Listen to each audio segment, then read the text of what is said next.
Welcome back, everyone. Welcome back. Oh, sorry. This is Jim Bushnell. Ben is having some technical difficulties, so I'm going to start us into the afternoon discussion and introduce our first speaker, which is me. Just as a little background, there were a couple high-level points I wanted to make in the course of this discussion, and we decided it'd probably be useful to just have them summarized in a couple slides. And at that point, we sort of thought, oh, well, maybe this is a useful way to try to tee up a couple issues that we're going to be diving into in more detail during the subsequent discussion. So that's part of the purpose here. The other is the fact that we've come across some of these issues I'm going to talk about in several contexts now, several different initiatives beyond just the System Market Power Initiative. And I thought it'd be useful to circle back and point that out because these things keep coming up. And I do think while we're doing the System Market Power discussion, it's a useful time to address and ask some questions about how we're doing market power mitigation in general and whether we can improve some of those methods. All right, next slide, please. So the context here, everybody's aware of these. There are just some increasing challenges with implementing market power mitigation. I think the paradigm we all had in mind when we started this is a bunch of non-utility gas-powered generators operating in really liquid gas markets, selling to largely regulated utility load-serving entities and some unregulated direct access providers, but the separation between buyer and seller was relatively clear, and the estimation of production costs was relatively, not trivially easy, but more straightforward. But now that we've expanded the market into EIM, one of the consequences is that many of the pivotal suppliers, the largest sellers, are also the largest buyers. They're vertically integrated utilities that are most of them regulated in one way or another. And so the incentives are a little different than the paradigm we started with. At the same time, in California, we've had load migration away from the large integrated utilities, and that leads us to a circumstance where either now or in the near future, some of the largest and pivotal suppliers in California could very well be regulated utilities, which again isn't the paradigm we sort of had in mind when we started developing mitigation tools. At the same time, the idea of estimating marginal costs has become more difficult because of the emergence of non-generation resources. The ESDR proceeding and dealing with batteries and trying to design default energy bids for batteries keeps raising this issue that we're getting into some resources where developing a default bid is becoming certainly an inexact science. And then we're also dealing with some parts of the West where the gas markets themselves are not as liquid and deep as we would like, and that raises some issues about even with gas generation, how well we can get the DEB derivations. Next slide, please. So just to tee up two issues, which I've just framed as when and who, but there's some crossover here. So issue one is basically having to do with the idea of measuring who is pivotal and when. And one of the issues that has come up once EIM really became a significant concern here is the fact that we need a more nuanced way of thinking about the net buyer, net seller distinction. We have a very blunt approach to that. It's sort of all or nothing.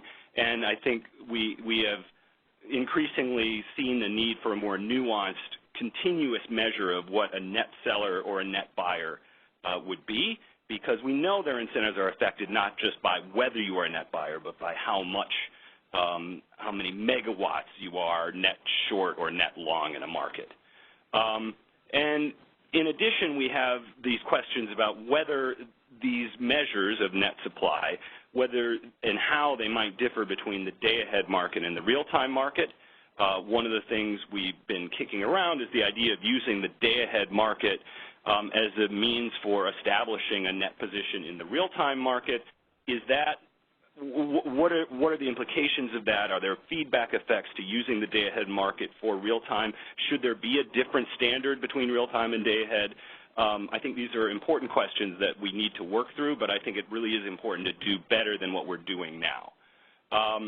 a related issue that's not exactly the same thing is this question of what Scott has framed as ex post market power, but it's this, I would frame it as a structural versus an outcome-based kind of measure of competitiveness, where what if, and this bullet highlights an example of this issue, what if we get to a 5-minute interval where, because of the way the market is cleared, we have a pivotal supplier or suppliers that are the only ones able to provide a certain type of output in a certain time frame.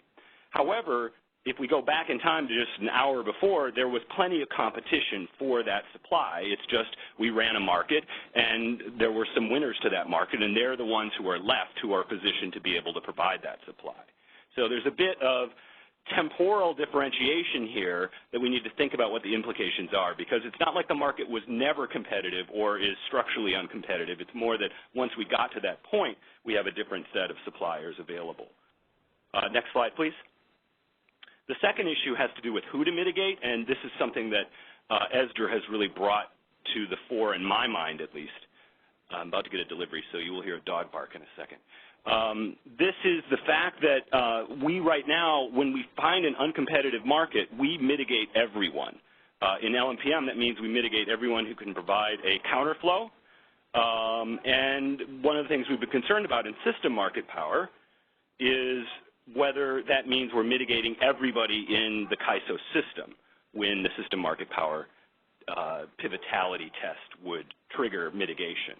And I think we really want to explore, or at least I would like to see a discussion about whether and why we mitigate all potential suppliers when a market power trigger is triggered, and whether there are ways to come up with a more nuanced view. I think it's not helpful if we have to mitigate very small non-generation resources when I think most common sense kind of views of their position in the market would be that they don't have a lot of market power. I put up a couple possible reasons why. There are probably others. We mitigate everybody. It might be because of the computational difficulty in identifying when you see there's 3 pivotal suppliers, that doesn't mean that other suppliers are not also potentially pivotal. And sometimes that involves a combinatorial test of multiple sellers, and that can be time-consuming. I think we've decided that in the system context, it's not really that big an issue. I think it's worth discussing whether it's that big an issue even in the local context.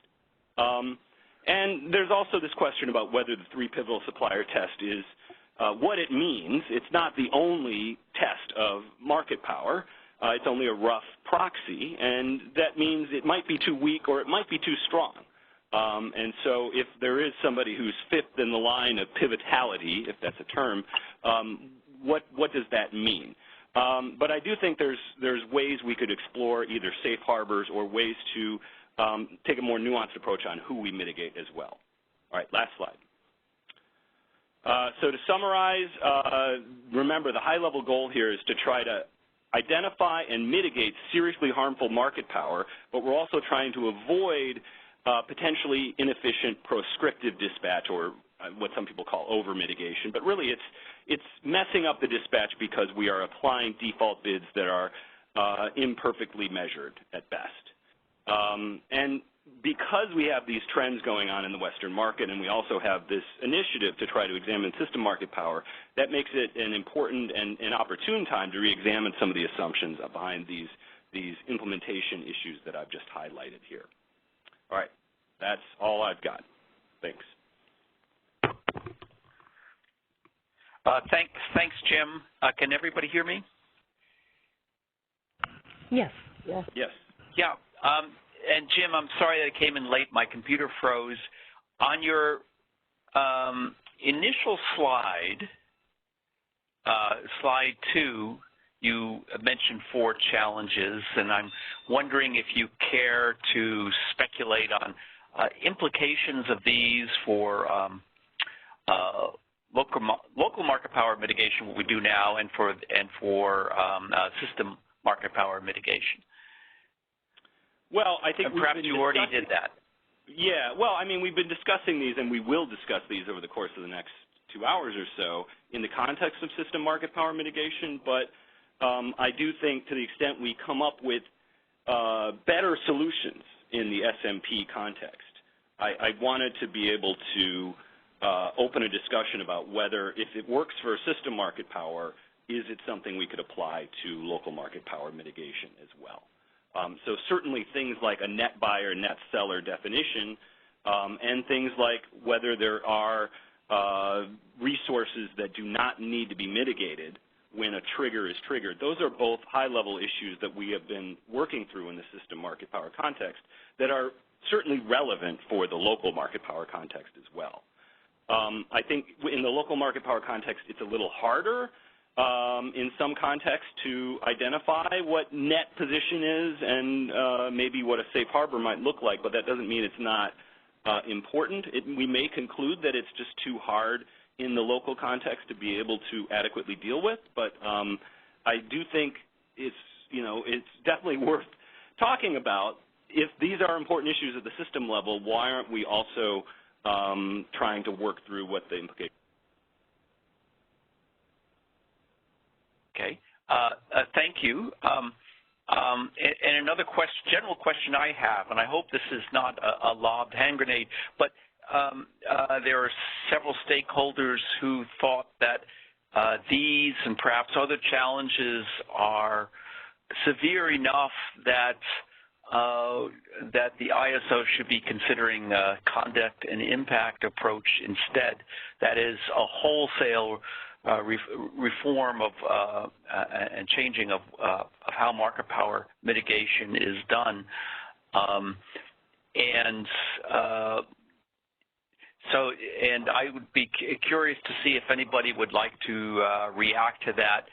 My sense is that the ISO would like to get something, and even would like to get something in place fairly quickly, and such a big change would not happen quickly.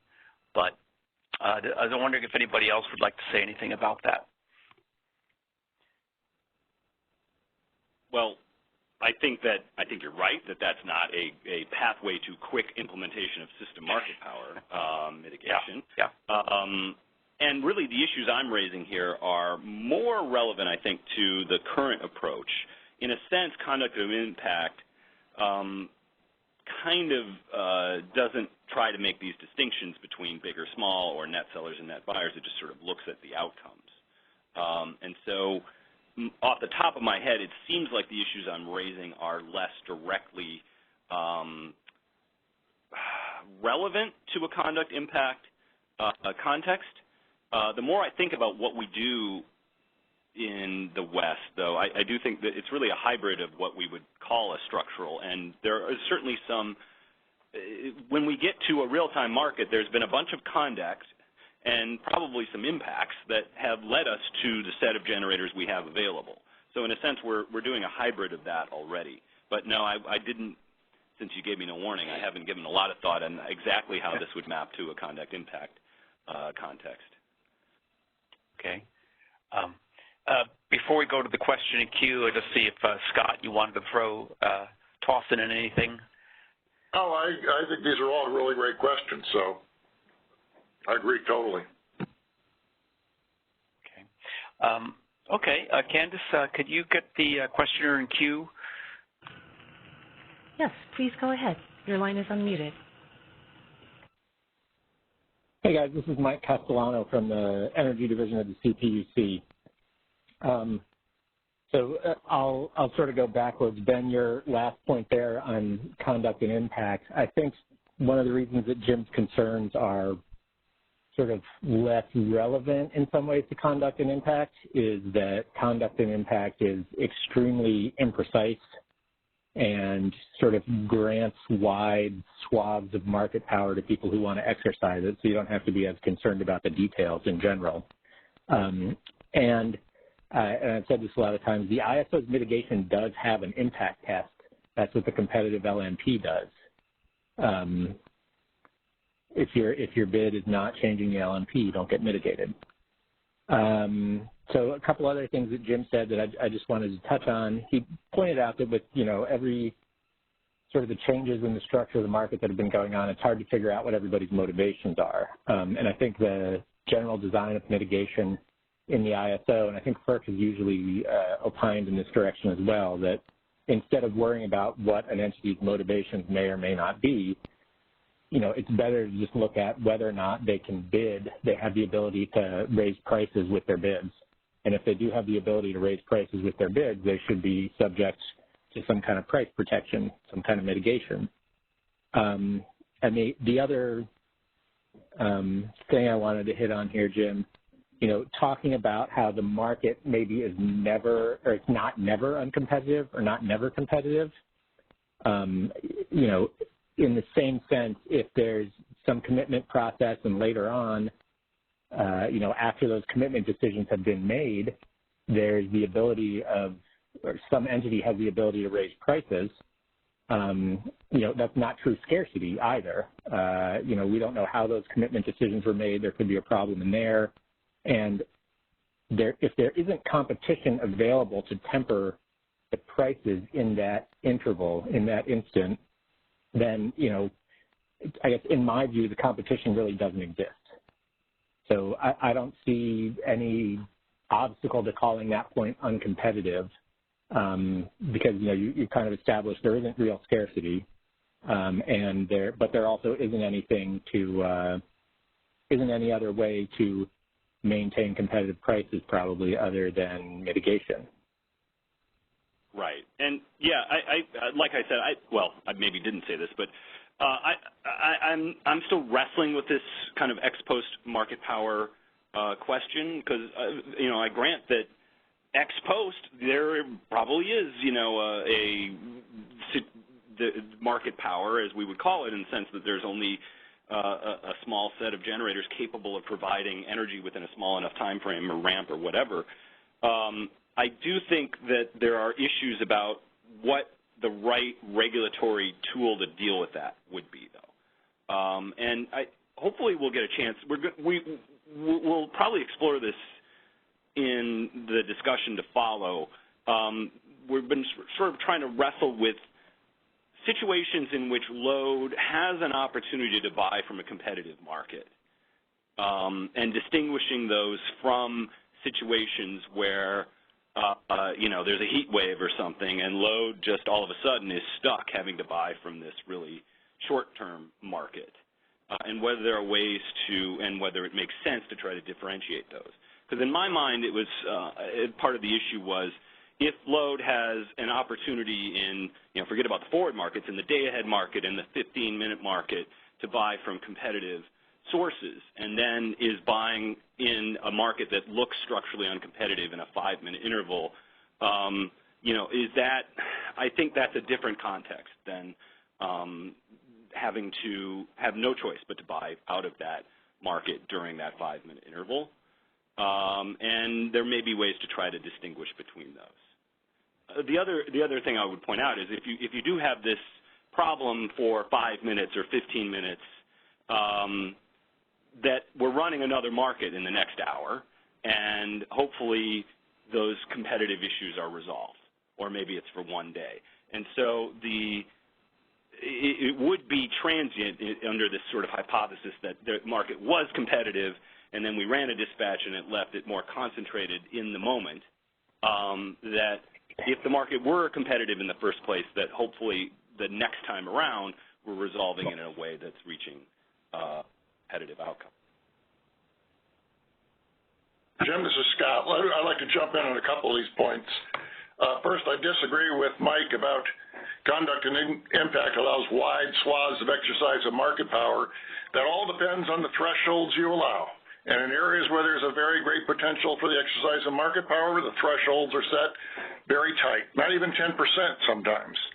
So it's all a matter of the thresholds you allow. And in areas where there's just a remote possibility for the exercise of market power, the thresholds are set more widely. But that's totally a matter of the thresholds, the impact and conduct thresholds, which, and I put slides up before and sent out the links that there's wide ranges, and some of them are just a couple dollars a megawatt. The second is I disagree with that the criteria is whether you can properly rise prices. I'll go back to the basic antitrust analysis, and it's always profitably rise prices. Anybody can blow up their factory and raise prices. That isn't the exercise of market power. It's about where someone has the incentive because it's profitable. And that goes right to the points that Jim is raising, whether it's profitable for someone to raise prices or they go out of business if they withhold their output. And I think on the Scott, I've never seen the term profitable included in a definition of market power other than by you. Well, I'll send you some references. It goes back to the very basic merger guidelines and everything. It's always been profitable. But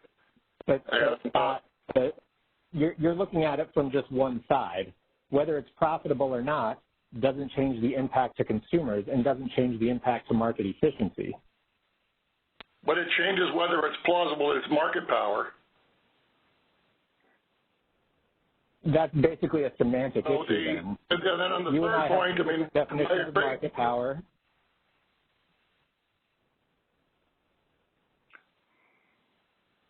Well, I think FERC,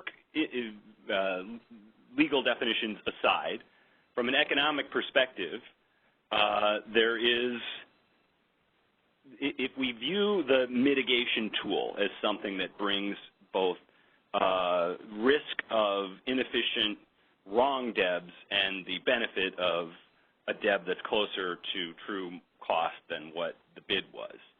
The risk of that bid coming from the supplier being influenced by market power under any economic model is going to be much greater if you have a profitable motive to try to submit that bid than if you don't.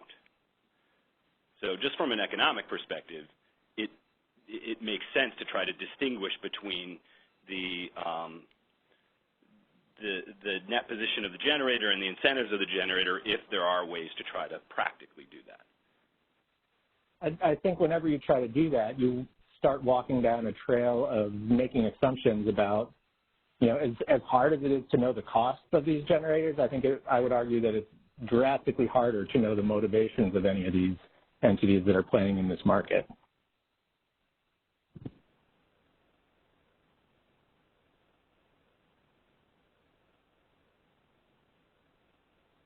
And I still think it comes down to, if we're talking about market efficiency and consumers paying efficient prices, then, studying their motivations isn't exactly, the best use of time. If we can show that they're raising prices above the contrary, then it's an excellent use of time rather than mitigating people that are regulated utilities that are, inserting the best cost-based bids they have. And all you're doing, if you're changing the prices of people that don't have an incentive to exercise market power, all you're doing is causing problems. You're never having a constructive outcome. But if you're failing to change the prices of people who do have an incentive to exercise market power that you haven't seen, then you're also failing to do the right thing. Right, but we should be so conservative in analyzing the incentives. But when we're talking about regulated utilities, we should look at those incentives and recognize what their structure is. Yeah, you should be conservative about, some in how you take account of the incentives of unregulated entities that may have contracts. But I think when you're looking at regulated utilities and who have state regulators, I think that, we should take account of the fact that they're regulated, take account of the fact they got load-serving obligations. Okay, then we have to make sure that we take account of every way that those prices can impact any kind of transaction they can make and which regulations and which regulatory bodies oversee those transactions.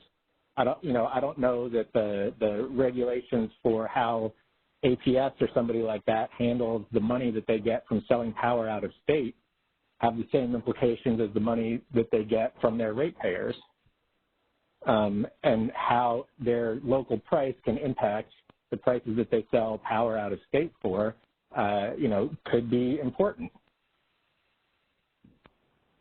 Yeah, let me just say, I think there's at least two separate kind of issues going on here. One is the just generically what we view as the net position of a firm and what that does to incentives of firms.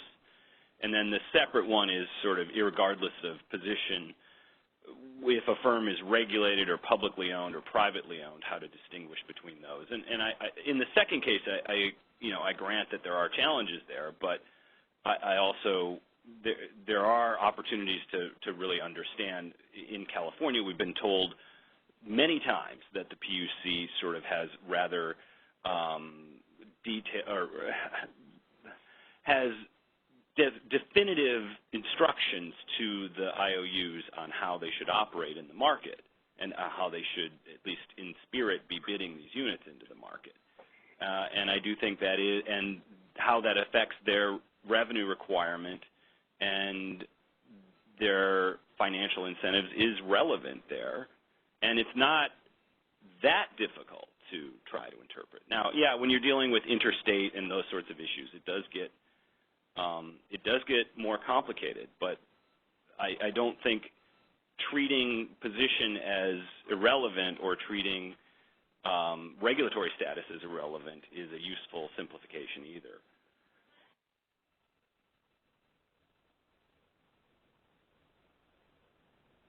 I also wanted to, I never got down to the third point, which is, the ex-post market power.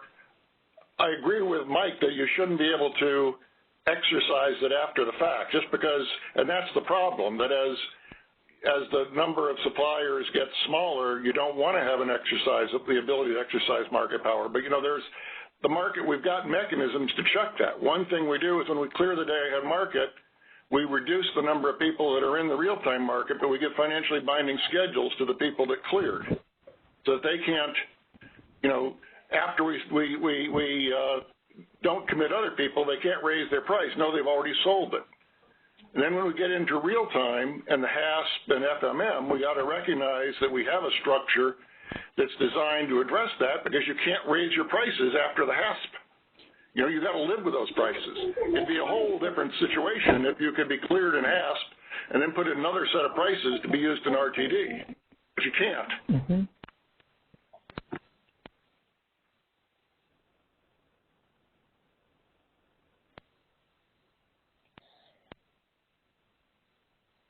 Okay, Mike, thanks for the comment and the perspective. Anything else there? And if not, we check the lines. Yeah, we do have one more person on the line. Okay. Please go ahead. Hi, good afternoon, Jim. It's Mark Holman at PowerX. I think really good points on all of these slides. Really support what you're saying here. I had a couple of comments. One was just on the previous call. I do think we need to be careful about when we're talking about market efficiency, there is equal harm to aggregate overall efficiency, but also to consumers, but different consumers, from prices being too high because of the exercise of market power, but also from prices being too low because of over-mitigation. In many circumstances, if you over-mitigate and suppress the price below the efficient price, it is often, as you described, vertically integrated utilities that are selling surplus power and returning those revenues back to lower power rates for consumers in other regions. So I think it's important to just, when we talk about this, that too high of prices, too low of prices that move away from efficient market outcomes is harmful to overall aggregate benefits to consumers, and there are often consumers on one side winning and consumers on one side losing. So I don't think it's fair to say that we should be, and I know that's not what you're saying, designing it to protect one side. I think it's the wholesale net purchasers that are being harmed when prices are higher than they should be, and wholesale net sellers that are being harmed when prices are lower. But I wanted to focus on the one point here. Again, I think these points are great.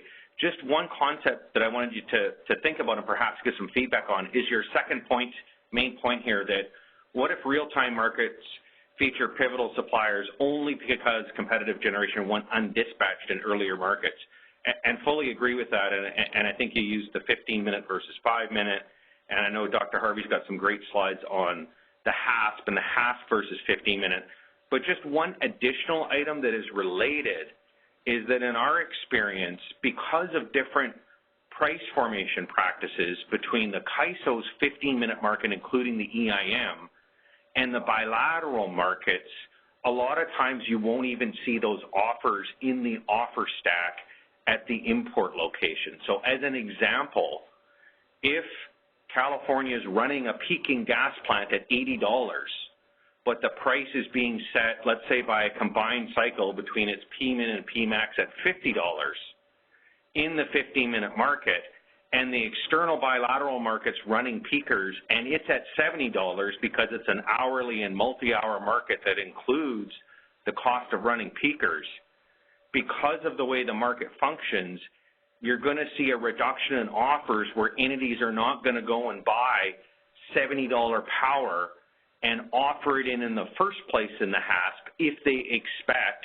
the CAISO market is going to settle at $50 on average across the 15-minute market. So just another thing to think about, what offers are missing, that there is competitive generation out there. It's not being offered in because the price in the external market is higher than the expected CAISO price, so you never see that offer come in the intertie. You can see import space, you can see after the fact price indices and there was transactions out there trading, but the offers don't come in unless the expectation is that the CAISO hourly price will be profitable relative to that external market opportunity. Mark, the scenario you described is because the peakers within California are lumpy and so don't set the price. They're not the basic variable, and the combined cycles are, so you see a $40 or $50 price rather than $80. That's actually very rare in California, isn't it? But not that I'm saying you necessarily meant that this was going to be a common situation, but what I'm describing is that, and maybe I'll use a more generic example, if the external bilateral market is above the expected hourly price in California, the FMM price that you settle at, an entity's got to make a decision. Do they go and buy $70 power and commit to that purchase before T75 and self-schedule or bring that into the California market if they expect the price to be 50?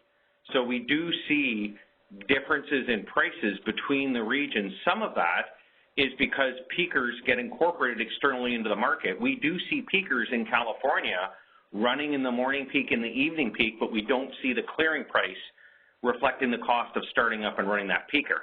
That's not an issue here in this proceeding on system market power. I'm just flagging that the external market can be at a higher price than the expected 15-minute market price in California, which is what has settled at, and so you won't see that offer in the first place. Someone's not going to go buy it and offer it in if they expect the California price is going to be below the external bilateral market price for the same delivery hour. Hey, Mark, this is Terry. I just want to clarify here. Are you saying that an entity outside of California will pay to buy $70 power outside of California instead of exporting cheaper power from California? No, I'm not saying that at all, Perry, and I think I very much agree with a lot of what Dr. Harvey's going to go through in the HASP, but that is in relation to how HASP bids that are submitted are treated. What I'm saying is let's just take an example. If you're at T-90, you're before the CAISO deadline, and the market outside is trading with lots of competition at $70.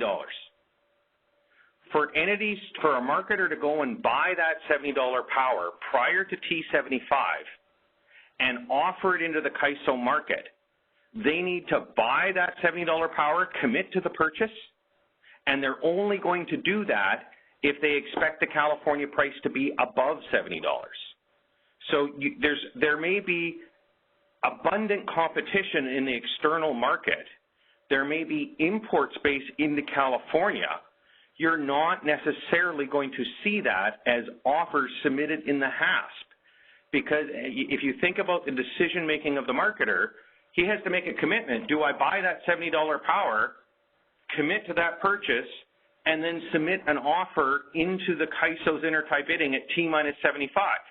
What he's going to compare is what's the cost of that purchase to the expected price that the 4 15-minute intervals in California will settle at. because that's what he's going to get paid. So if he looks at the previous hour and he sees the previous hour was $50, let's say he's doing this for hour 19. He sees hour 18 looks like it was $50. Yesterday, hour 19 was $50. He's not going to go and buy $70 power and self-schedule it or put it into the CAISO intertie bidding framework if he expects, based on that, that it's going to be 50. You'll never see that because you'll never see the offer submitted. That I think is one additional issue, is that imports are often in the HAS process responding to price expectations. They're not sitting there with standing bids waiting to be dispatched. Okay, yeah, that's helpful. You mentioned some kind of structural pricing difference between other entities in the West and the CAISO. Is this that entities outside the CAISO are doing some form of average cost pricing and the CAISO is doing marginal cost pricing? No, I think the description that I'm saying is a common scenario we see is the external bilateral markets are trading in hourly and multi-hour. They're not trading in 15-minute and 5-minute blocks. They're trading for the evening peak for hour 18 or hour 17 through 20. So the prices you see in the bilateral markets when peakers are running are generally set by the startup and operating costs of the peaker on the margin. So if for the next hour a peaker needs to be started at $70 and ran, someone's going to pay up to $70 to avoid running that, and or the last generator who sold is going to sell at $70. So you typically see in the bilateral markets, because they're trading in 1 hour, 3 hour, 4 hour blocks, when peakers are running, the external bilateral price reflects the marginal cost of starting up and running a peaker. Because the CAISO is using marginal cost pricing based on each 15-minute interval, and then averaging that and paying that to the HASP, it's treating that peaker as ineligible to set price. So you might be running an $80 peaker that it costs $80 to start up and run it, but because that when you get to the 15-minute market, those are removed from the price formation process, you can often see that it's a gas plant between its Pmin and Pmax, and it's just that variable cost component, and the price is at 50, even though when you go back and you look at the takeoff of gas and what plants are running, you say, well, I can see all kinds of plants that were $80 or $75 that were running, but the price was 50. And so that difference in how prices ultimately get formed means you can have a 15-minute clearing price, one interval at a time at $50 in California, even though there are peakers that were running that would have cost $80 to start up and run for that hour. The external market's trading at $70, and nobody buys that $70 power and offers it in the first place because they expect, understandably so, the price is going to be 50. I think I understand now. And I think Scott's already talked about how we probably need to look at having commitment costs be part of import bids into our market so that then we'd be able to make that trade-off better than today. Perry, just to help you on that, I don't think it's just the commitment costs and I very much agree with Scott when he raised that point. It's not just the commitment cost of the unit. The entire external market is incorporating that in the price. If you're hydro in the Northwest and you're selling into a bilateral market and somebody's willing to pay you $70 to avoid running their peaker for that hour or that 4-hour block, your opportunity cost is $70 as well. And so that's why you get these circumstances where the external market can be at 70, the CAISO 1 15-minute at a time, and the EIM 1 15-minute at a time is settling at 50. And we're saying, well, there's all this import space, but we don't see very many offers. Well, that is a result of the price being too low, not as a result of scarcity or tight conditions. It's just people are not going to go and buy power at a higher price and send it into a market where they expect their settlement price to be below the cost they paid. Yeah, I get it. I think you're describing average cost pricing outside of CAISO. I think that's correct, and I think this is an important and interesting issue, the issue of lumpy costs and how these are handled, and if handled differently in different markets might cause distortions. But perhaps we can return to system market power. Can I check, Candace, see if there's anybody else on the phone lines? There is one additional person. Please go ahead. Please make sure your phone isn't set to mute.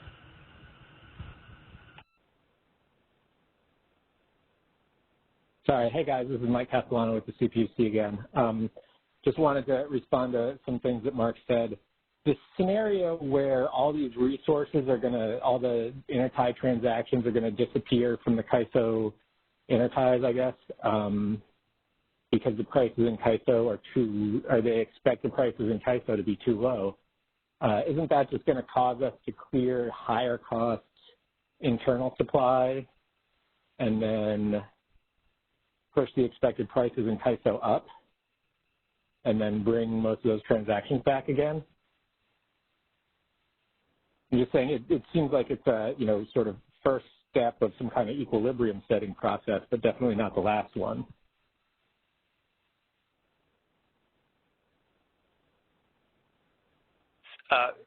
Thanks, Mike. I think there might be some equilibration, but if what Mark is talking about, if there's a systematic difference between how prices are set within California and outside on bilateral transactions, and that lumpy costs are making a big difference, there could well be distortions. I just hadn't heard it argued before that this is a reason why prices within California on a HASP are somehow systematically lower than prices outside. I would be interested in seeing some evidence of that. And if that's indeed the case, it's we could talk about things. Was it 10 or 15 years ago that the capability of folks who own peakers to have them partially dispatched in pricing runs is that the price was implemented in California, and my understanding is hardly anybody uses it, unlike the Eastern ISOs. But this is different than the issue that somehow mitigating within California is depressing prices and increasing the risk for importers who see more that the bilateral market is more attractive. I think that's separate and perhaps a risk. But that's an entirely different issue than the distorting effects of disregarding lumpy costs in short-run markets. Scott, I wasn't sure if maybe the point that was, I'm not totally clear on Mark's point, but I thought maybe part of what he was talking about is just when the prices are really low in California, we might not see a lot of supply offers, but that's because the prices are low. And, looking at the supply that's available in low-priced hours might not be typical to supply that would be available in high-priced hours. But,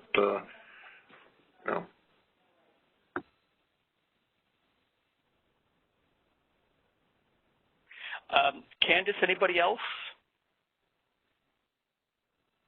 Not at this time. Okay. Well, if that's the situation, Jim, thanks very much.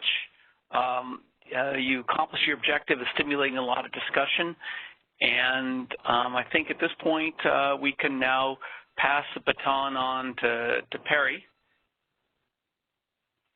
Thanks, Ben.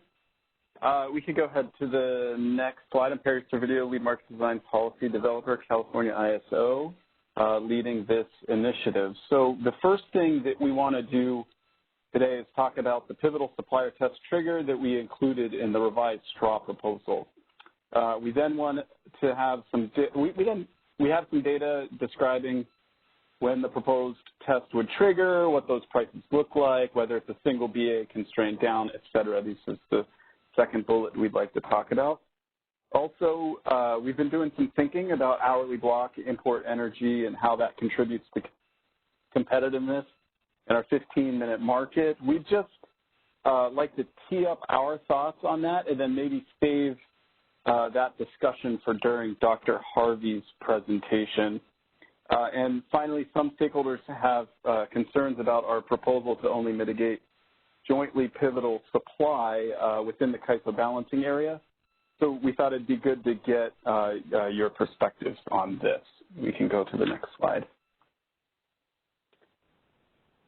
So the revised straw proposal describes a market power test that's triggered when CAISO's price is elevated above other balancing areas in the energy imbalance market. This design is attractive to us because it's based on the approach we use to trigger market power tests in other EIM balancing areas. If some area in EIM loses access to competitive external 15-minute supply, suppliers in that area may be able to exercise market power. One complicating factor in applying this same approach, though, to the CAISO is that within our market clearing application, the CAISO balancing area is able to clear blocks of hourly imports based on economic offers from import suppliers in addition to EIM supply. The market clearing application does not have this same opportunity to clear economic import supply into other EIM balancing areas. So the concern is that the trigger we proposed discounts the competitive pressure that these hourly import offers apply to internal resources within the trigger itself. That's not to say that the market power test we propose overall doesn't evaluate this competition, just that it doesn't do it in the trigger itself. So instead, the proposal shifted the evaluation of the import competition into the pivotal supplier test. And we enhanced the pivotal supplier test to include all import supply as fringe competitive supply. And as I'll discuss in the next few slides, we felt this was appropriate because we had concerns about relying too heavily on binding import constraints as a precondition to our system-wide competitive supply evaluation. We could go to the next slide. So we looked at the import offers we get on our major interties in 2019. In the peak hours of the day, we see frequently unused import capability and consistent concentration of offers among a small number of suppliers. This indicates to us that two things could be happening. External transmission getting from west-wide supply to the CAISO may be limiting access to our market, and or there's just not enough residual supply available for CAISO to buy at its interties.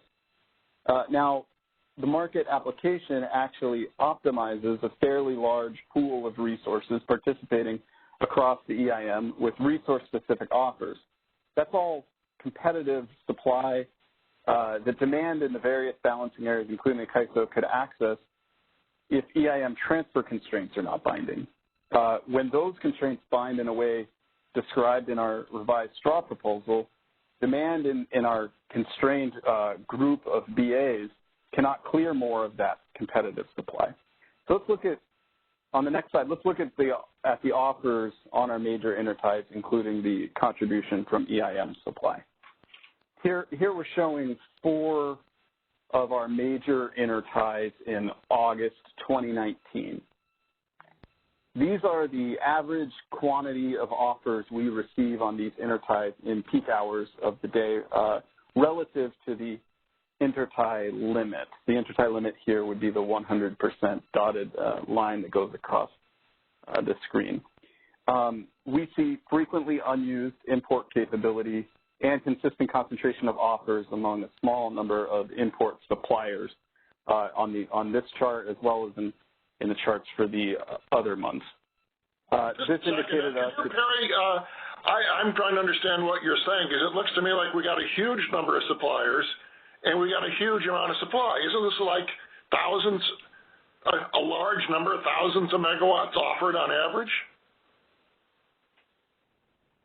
Right. So these are. And the gray area is all other people, right? So we got. It looks like we got a lot of suppliers. Yeah, that gray area is all other people. So if you just, what we're looking at here is relative to the intertie limit itself. So remember, our concern here is this is the average hour 17 on PV. But this is PV is never going to bind. We're not getting enough offers to ever make PV bind. These are offers, not cleared quantity. Right.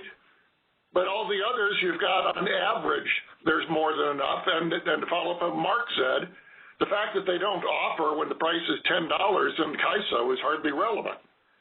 You know, so the fact that, I think, you know, I mean, you'd have to, I think you've got some other data somewhere, but, you know, about the distribution, but I think looking at it, not just in the low price peak hours, but all, you know, the hours where the price is high, you know, what kind of supply do we have? And across those four interfaces, aren't we talking about like a lot of thousands of megawatts? Right, and this is all supply that in the proposal we published, we would count as competitive supply in the pivotal supplier test. Every single megawatt you see on this screen. Now, if we were to precondition on a trigger that PV has to be binding, this is saying that will never trigger. Yet, here's the supply we have. It's available. It would never trigger unless we had like an outage somewhere, right?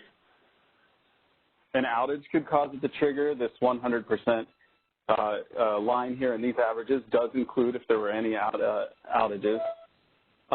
However, you know, the reason we like this chart is it's showing you the average relative to the 100%. Now, I have another chart on the next slide where we're talking about real quantity of megawatts, where we might have additional megawatts, you know, in addition to the limit. So we see a really robust. What we would be looking for here is a really robust supply stack, where maybe one particular entity can't just back off the amount of supply that they offer to the CAISO's intertie and cause it not to bind.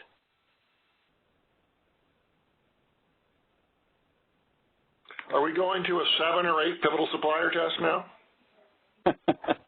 No one's suggesting a 7 or 8 pivotal supplier test. Well, now you're worried about these people withholding supply in addition to the 3 pivotal suppliers within the CAISO.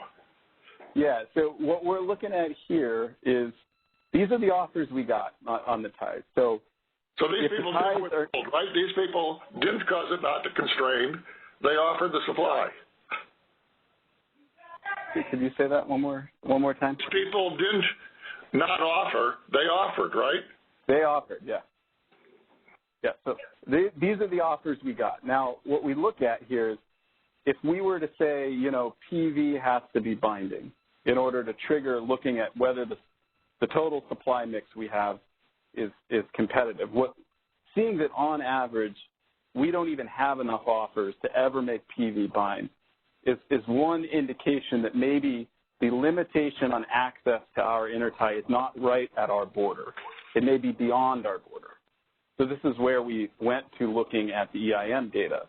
So the interesting note here about PV is that it's also very often the case that in the EIM, we are grouped with Arizona whenever we're in the highest price constrained region. That seems to sync up with this idea that, yes, we're not constrained at our border, but there is a constraint somewhere beyond our border. Can supply get to us? And then it might help on the next slide to just see the megawatt quantities as well, if we could go to slide 6. So here, this is across all of our interties. And, you know, you can kind of see, and this is in a few, I have to look at my note. This is in a few months in the summer of 2019. I think this might be July and August. So you can see that we're, you know, on average, right, hugging the line at, you know, I don't know what that would be, like somewhere from 0 to maybe 60 megawatts on average above. What are these numbers, Perry? What are these numbers? Sure. This is the available transmission. So these are the volumes of the megawatt volumes of available supply that are above our capability. So, let me help maybe describe what each of these lines means then. So, if we take, let's take, we've been talking about PV. Let's take PV for an instance. It's the fourth bar from the left. What this means is that the average bar, which is the center line here, the center horizontal line on the PV data, this means that we, on average, are 600, maybe 500 or 600 megawatts less than the capability that we could bring across at PV.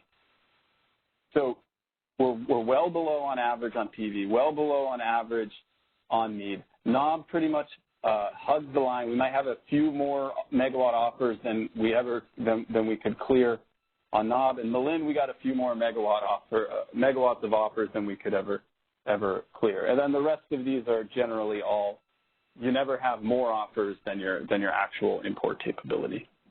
Right. Okay. But I mean, just a second, but it looks like all of these, sometimes you've got more than your import capability. That's the dot. And some of them on it, most of the time you have more. That seems like there's quite a bit of supply there. No, it's not. Why would people offer? We just heard. It's not free to offer. Why would people offer when there's a remote chance of getting scheduled? So I mean, it's not realistic to say that.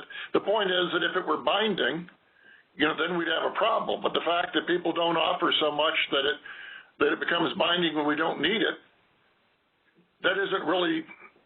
I don't see the connection. Right. The only point that we're trying to show here is that the megawatt quantities of offers in excess of our actual capability to bring it in are there's not a lot. So if you look at MEAD and PV here, the bulk of the offer the bulk of the offers we get are, we never have enough offers to make those bind. Yes, the top dot in the extreme, sometimes we have enough offers to make them bind. But this is to show that we're talking about something like less than 500 megawatts of excess offers above and beyond our capability to bring it in. 500 excess offers sounds like a lot to me. I'm missing the connection on why you think we need to have a huge amount more. The point is just that when we're constrained, we can't get imports at the margin. And it'd be much more important if there were deratings so that we weren't getting, that the amount of imports coming in was small and we couldn't get any more, then there'd be a potential for the exercise of market power. But if we've got thousands of megawatts that are coming in. I guess I should ask if you think that the biggest driver of the reason we're not getting more offers is what Mark Holman described as a systematic price difference, or if it might be more likely that there are other constraints beyond our borders preventing offers from getting to us. No, it's what I just said, that if the CAISO's prices are such that probably 3,000 megawatts of imports are going to clear, people aren't going to offer 15,000 megawatts because they've got to schedule transmission and offer it. But the question is, if we actually needed it, how much would they offer? Is there enough power to get it to us when we need it? Not will people, they'd be nuts to go out and offer tens of thousands of megawatts every day that they know we'd never clear. Yeah, I guess that's the distinction, though, is can it get, what we're looking at here is, can it get to our intertie, or is there some other constraint out there preventing it from getting to our border? Yeah, we have a lot of intertie. I don't see how this is showing that there's another constraint. This shows that the people just didn't offer a huge more than we could take away, which sounds eminently rational to me. Maybe it's easier to see on the previous slide where we see a large concentration in suppliers on average on these interties. So this I don't understand what you mean by large concentration. The gray area is lots of other people. That shows to me the absent. That shows to me unconcentrated. The gray area also includes the EIM transfers that we're clearing, that we're clearing across these interfaces as well. So that's just whoever's scheduling those participating resources as well. Well, I'll let Jim and Ben jump in. I've said enough, I think. Well, yeah, I guess, can we just, I think this whole discussion is about really trying to identify the idea of what it really means to be congested into California or into some EIM subgrouping, and whether, which I'm not sure if you're, there have been two sort of issues we've been trying to work through. One is whether we should even apply a standard of congestion for mitigation, or whether it should be some notion of just insufficient bids, or given the bids that we have, however we got there, is there a pivotal group within the bids that we have? And I thought, well, I guess it'd be good to revisit what your thinking is on that particular issue again, because I thought you were sort of, you're still working with a congestion-based trigger, but you're trying to come up with a better congestion-based trigger than just like you need all 3 interties or 4 interties congested. You want to capture something that's a more real metric for what congestion is, and as you're trying to argue, that congestion could be beyond the CAISO system, which all seem to be legitimate issues to work through, which I think is where you're going next. But I'm not sure if you're also trying to argue that that congestion shouldn't be the trigger, that it should just be a kind of bid insufficiency kind of trigger. No, so there's kind of 2 elements here. The first, I just noted the last part of what you said. The first thing that we're looking at here is this idea of, yeah, we're always grouped with Arizona. These are average offers on PV. So the idea there is, okay, now let's say that average availability there is 2,000 megawatts above and beyond the offers that we have, or 1,000 or whatever. Does that mean, what we're asking is, does that mean we should just be assuming we have another 1,000 megawatts of competition or potential competitive pressure on suppliers within our area? Or does it mean that there is some constraint beyond that border, and where would you draw that line? So this is where we led to using the EIM data. Where do I draw that line? Where actually is that congestion beyond PV, beyond our border? Perhaps it's on the other side of Arizona, and that's what we think that the EIM data is telling us. Right. So I would couch this whole discussion under you're trying to build a better congestion test. Sure. Yeah. And I think a lot of the back and forth with Scott was maybe related to the idea of, there being a lack of bids implies a lack of competition, which there's a lot of problematic, or we could argue that a lot of time, but I think if we just focus on the build a better congestion test, maybe some of that stuff doesn't is less pressing. Yeah. Okay, so we can jump up then to the we kind of already jumped into the punchline, but if we can maybe advance to slide 7, I'll just close up this section of the discussion. So we thought that using the EIM transfer limitations as an initial screen representing demand access to competitive supply would allow us to do 2 things. It would allow us to recognize the full potential competition from EIM supply across all of CAISO's interties. So if there happens to be a little bit of megawatts left on some intertie, presumably if we can optimize within the EIM, we might clear more offers across that interface. That's why you see that we're saying, hey, perhaps the group should be larger than just the CAISO. The second thing that using the transfer limitations, this initial screen would allow us to do is recognize transmission or external supply limitations that are beyond our immediate border. But I think like you're pointing out, a consequence of using the EIM transfers to indicate constrained conditions is that the screen itself does not evaluate the competitive pressure from the imports that the imports that we're getting, the import offers we're getting apply, we instead shifted that evaluation into the pivotal supplier test itself.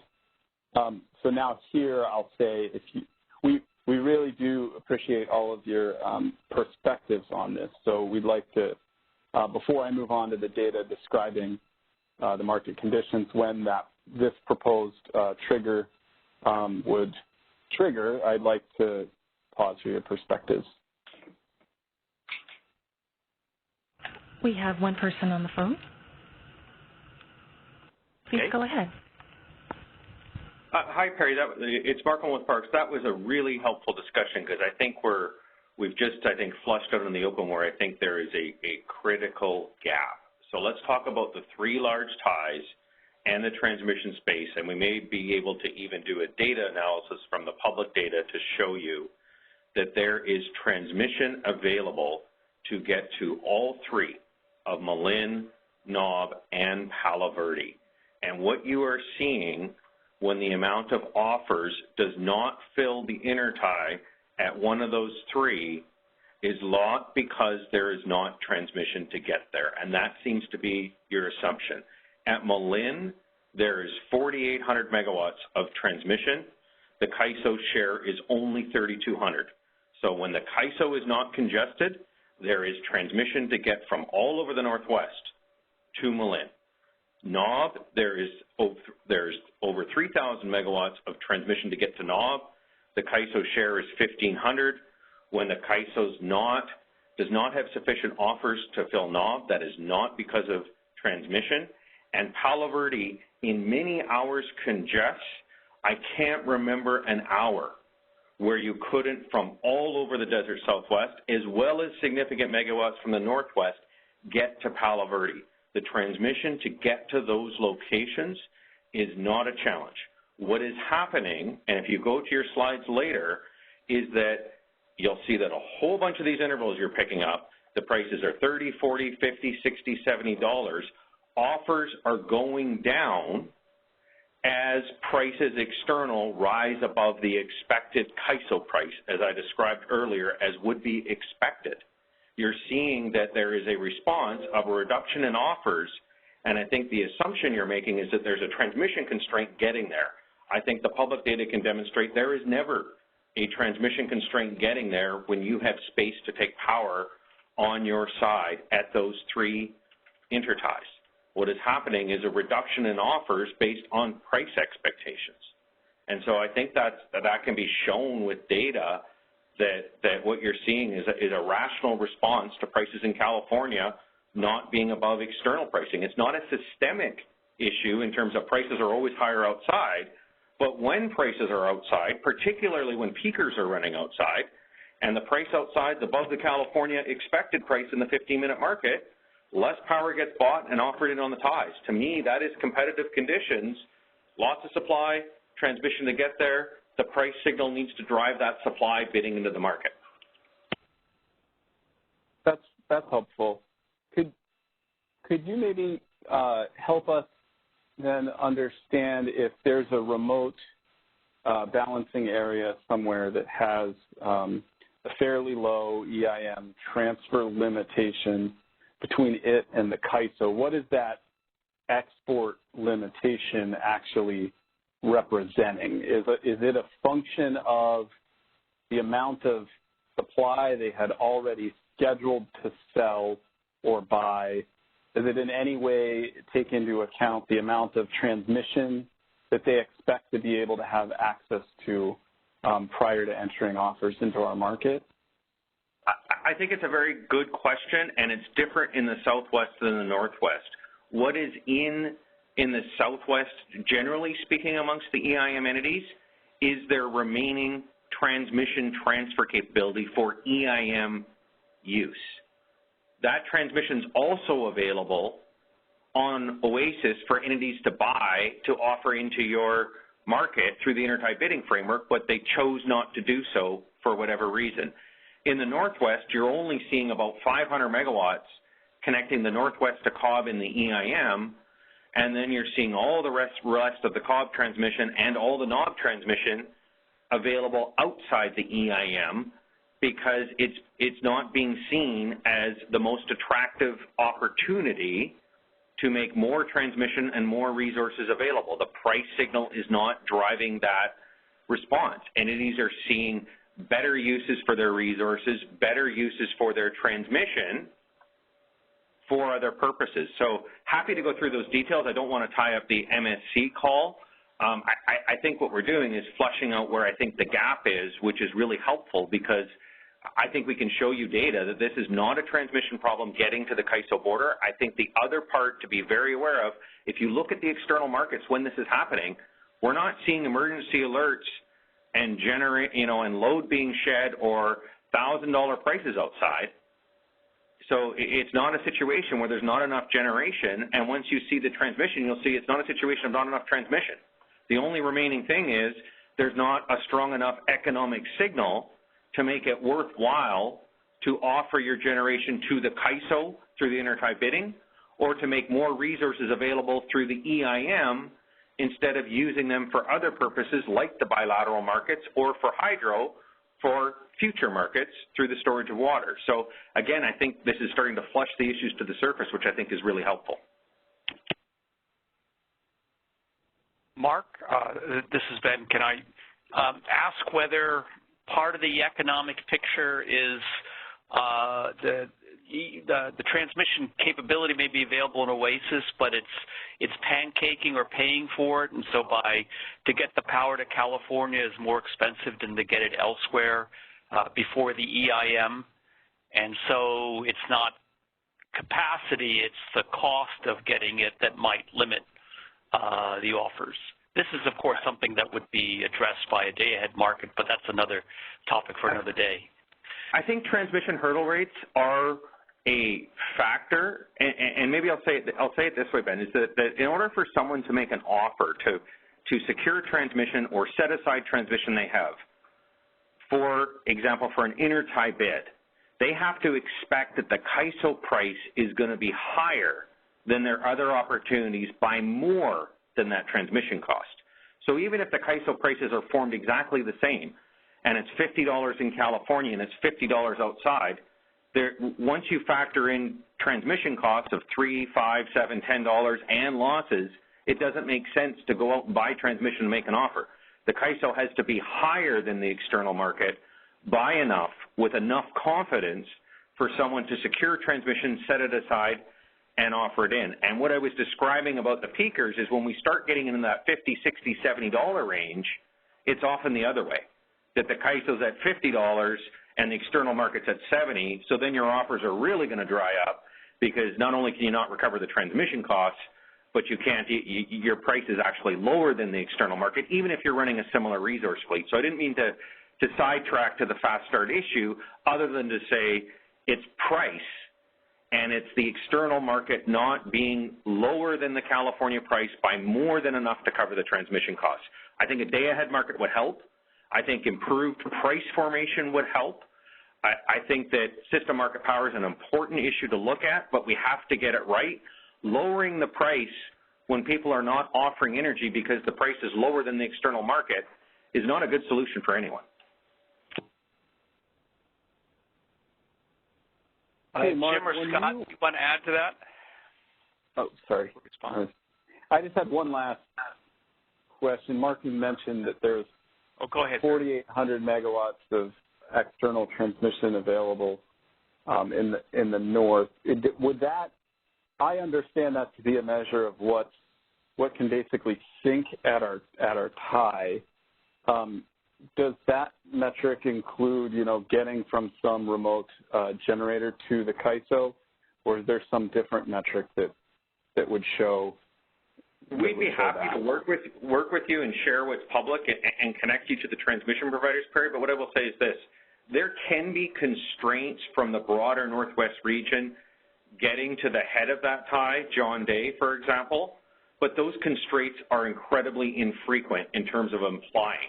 They're important on critical days that could you find a challenge getting from BC or the Bonneville region or somewhere in Washington, Oregon on a handful of hours, on a handful of days per year? Yes. But in terms of actually being able to get there 99.9%, 99.8%, whatever that number is, no. There's not a challenge getting there. And you can see that because anytime your price is above the mid-C price, the hub price, you regularly congest at Cobb and Knob and power flows, and there isn't a problem. Where you find that intertie on your side does not congest is when the prices outside are higher. So I don't want to say that there's never a constraint outside. I just say that the times of that constraint actually limits you completely filling your tie. Some years it might be 0. Some years it's a handful of hours on a handful of days on critical high load days. It's not when we're in this $30, $40, $50, $60, $70 range.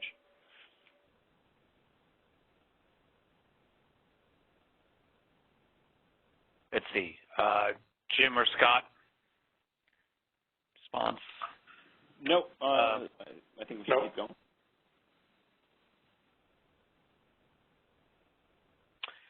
Candace, anybody on the phone lines left? Yes, we have one person on the line. Please go ahead. Hi, good afternoon. This is White from SC. I have one comment and also one question. So on the comment, I think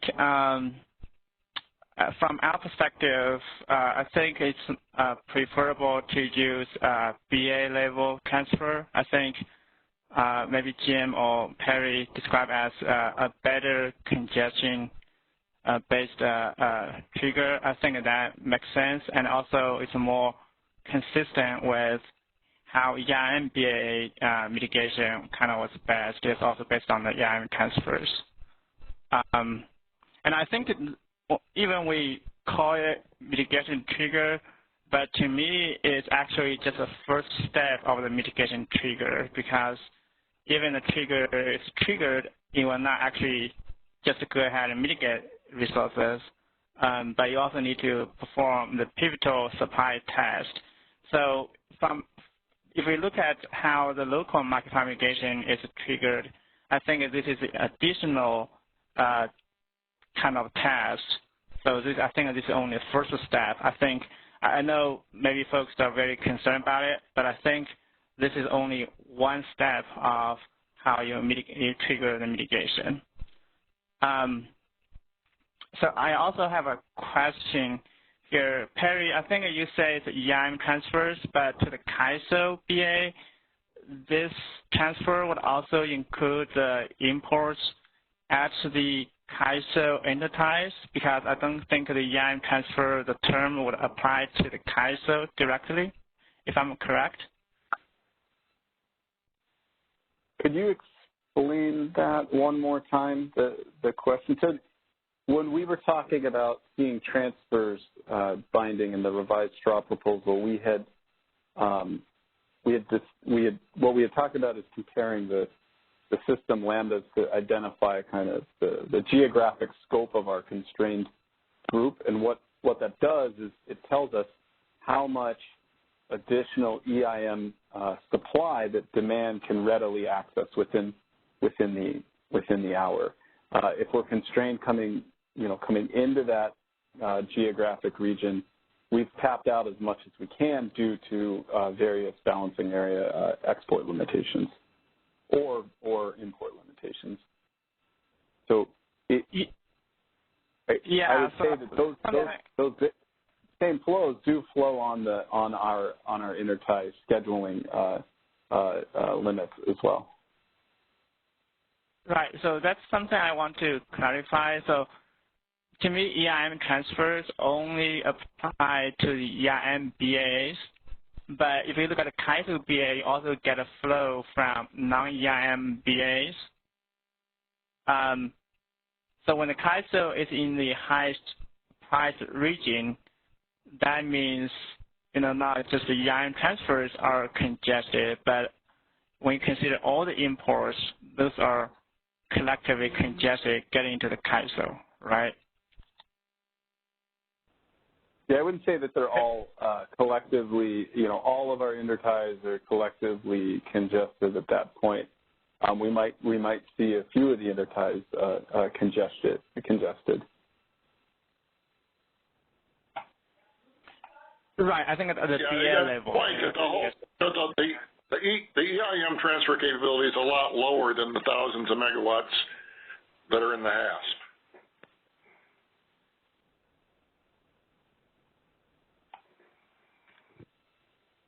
So anyways, I want to clarify when you use the EIM transfers on this slide, but it really means is the shadow price of the CAISO power balance constraint. Yeah, that's what tell us whenever. Yeah, you're right. That's what tells us whenever we cannot access more EIM supply from outside that region. That's when those power balance constraint shadow prices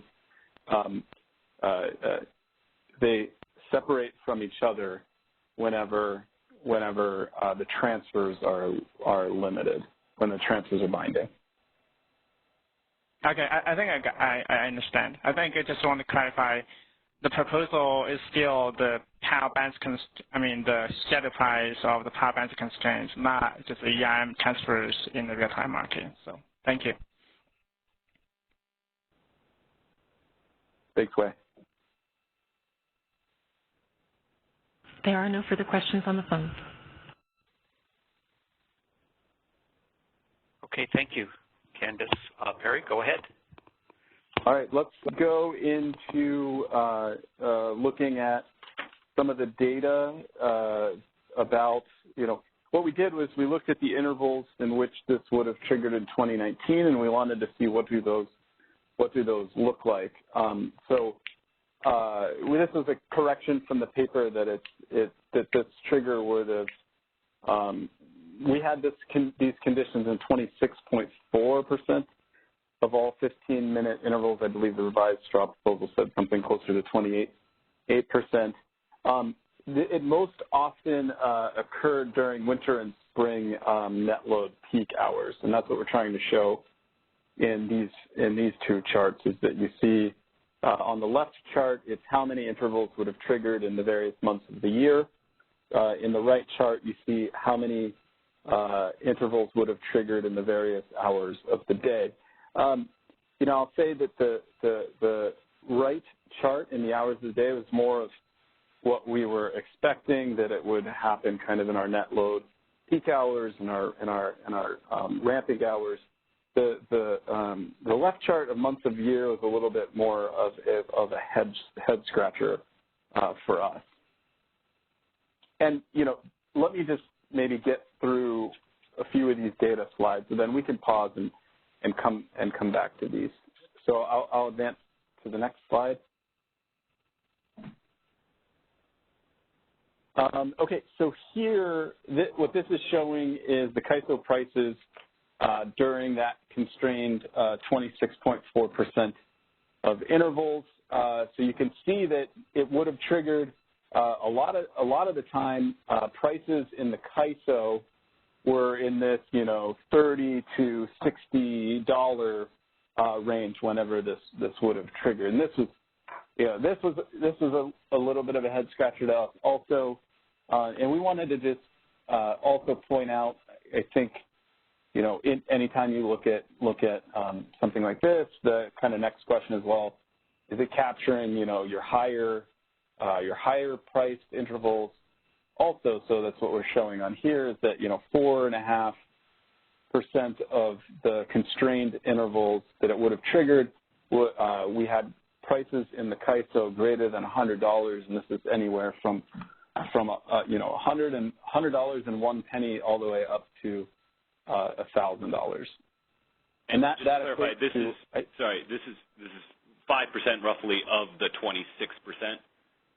Sure. Yeah, I was just gonna good question. I was just gonna say that. So that means that that's about 1.1% of the year where this would trigger, and where prices are greater than $100, and that's about 104 hours per year.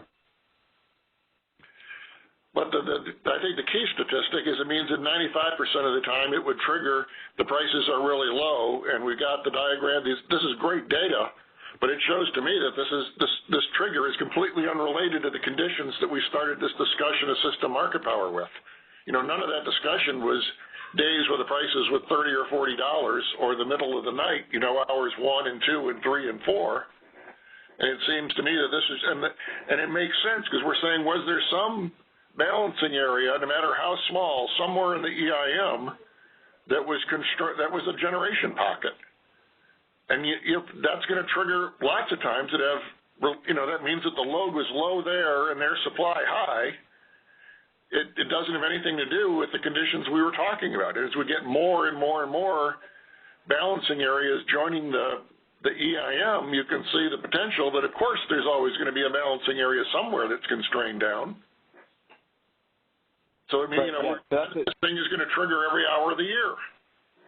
Yeah, that's a good point. We actually have a slide. We looked into that for you. We have a slide on the one BA constrained down scenario coming up in a few slides here.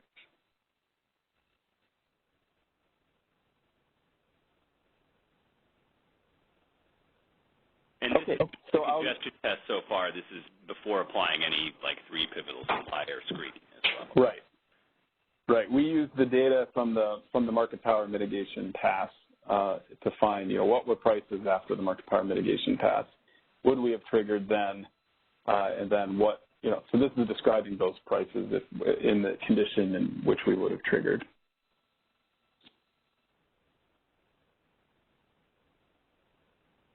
Okay, I can move on to the next slide. You know, where this also kind of led us after you're looking at the prices is to look at the magnitude of the price differences between Tier 1 and Tier 2. And I'll pause here just to, yeah, I'm using this shorthand to keep the words on the slide, to keep less words on the slide. Tier 1 is highest price region in the EIM. Tier 2 would be the second highest priced region. So what we wanted to look at was the magnitude of the price difference between these tiers. And on average, the price difference between Tier 1 and Tier 2 was about $18 in 2019 when this would have triggered. Now, we did this additional breakout here to show that there's a major difference in the magnitude if we were to evaluate when Tier 2 BAs had negative prices. So this happens because when Tier 2 prices, this larger magnitude of differences happen because when the Tier 2 prices go negative, they generally go down to near the price floor, and that increases the magnitude of the average price difference to about $115. So this means that the CAISO could be sitting there at a $20 price, and you got someone down at the floor at negative $150, and now you see a magnitude difference of $170 with one or more VAs kind of constrained down into this pretty extreme negative price. So those intervals were about 5% of the intervals, and they, you know, we see that as kind of skewing that magnitude price difference up from about $13 in the positive price intervals to $18 over all intervals. The next kind of thing then that we thought to look at was well, what about whenever Tier 1 prices are higher? And here we've just picked $100 to mean high prices, and we see that there's an average $80 price difference between, or I should say $70 price difference between Tier 1 and Tier 2 when Tier 1 prices are greater than $100. So this looked, this was, you know, an interesting point for us to look at. So let me just get through the next 2 data slides, and I think we can open this up. I want to make sure that I leave enough time for Dr. Harvey. So as we look through the data, we saw there were a lot of intervals in which the test would trigger when the price difference between Tier 1 and Tier 2 were extremely small, and I mean extremely small, like less than 20 cents small. There were a lot of intervals in which that occurred. That led us to put together this duration curve to show the difference between Tier 1 and Tier 2 prices. Like I said, the price differences go down to pennies, so we cut this chart off at a $20 price difference here. And I should also note that we've removed the intervals where Tier 2 prices were negative. If you're curious what that looked like, it just creates a little bump, a $150 bump in the nook of this curve here for about 300 intervals as the Tier 2 price is constrained down usually to around the price floor or fairly far negative. And I've included that slide as an attachment at the end of the presentation. So here we see greater than $20 price differences between Tier 1 and Tier 2, approximately 3% of all of the intervals of the year. And there are some, it really starts to take off at above the $100 price differences, which occur, it looks like, in like less than 80 intervals a year. Is this 3% of all the intervals in the year or 3% of the intervals where it triggered? This is 3% of all of the intervals in the year. So this is when it would, the data you're looking at is when it would have triggered and when the price difference between Tier 1 and 2 are greater than $20. And that population that meets that criteria is 3% of all of the intervals of the year. I think it comes out to be around 1,000 out of 35 or 36,000. It might be more like 2.5 to 2.8%. Okay. Oh, yeah, go ahead. Okay. Okay.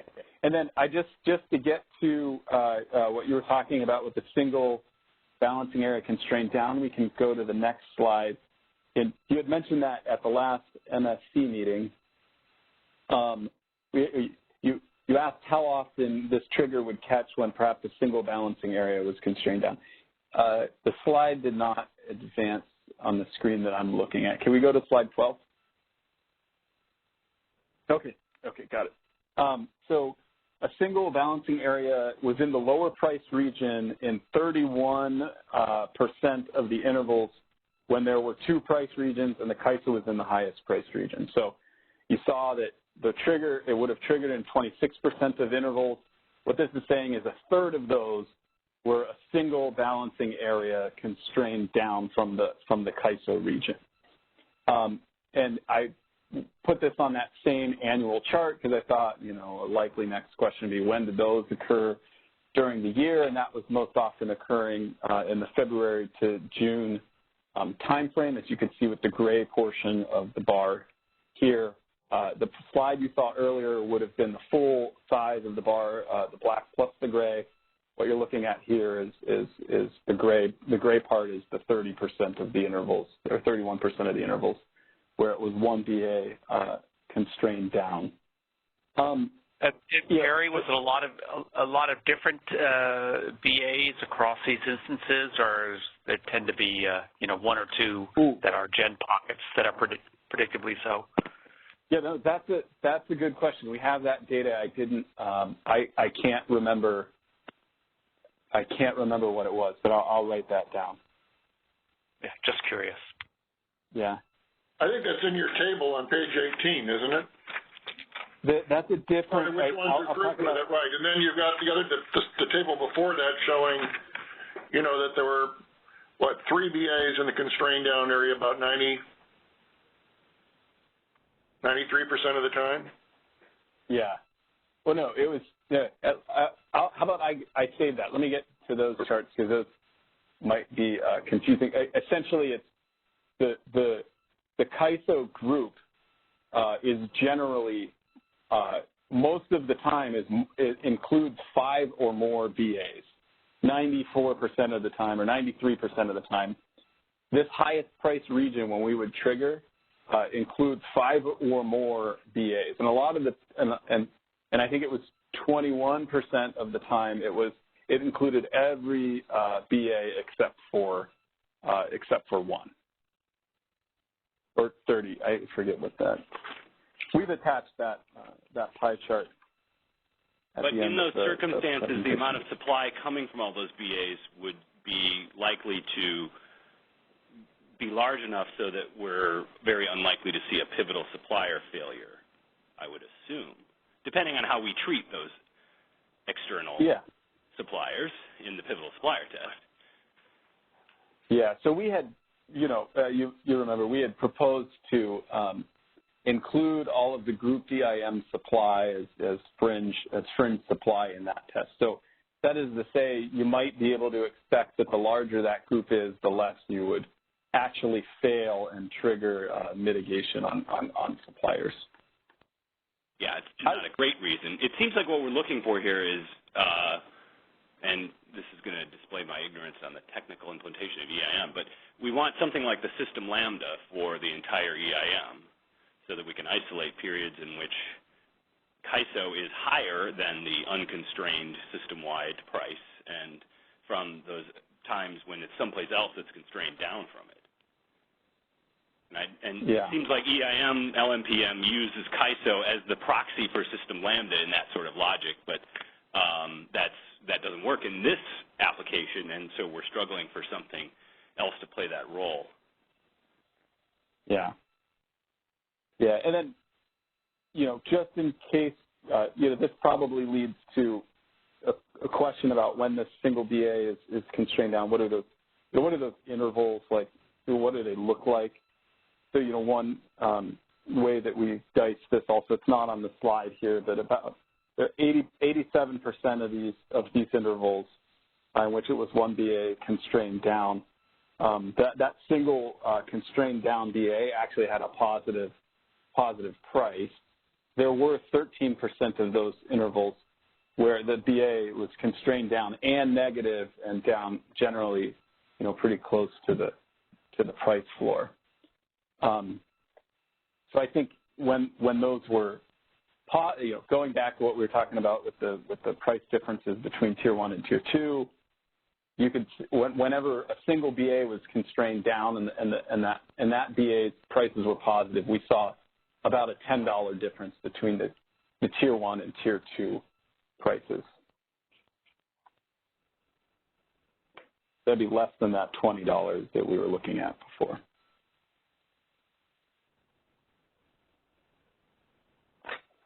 Okay, so let me just close up this topic before we get to your perspectives, and say if we could advance to slide 13. So we could, Perry, actually, we got a couple questions on the lines. Would you like to get through this slide first, or? Yeah, let me just lay this out. Yeah, this could sort of tease it up, I think.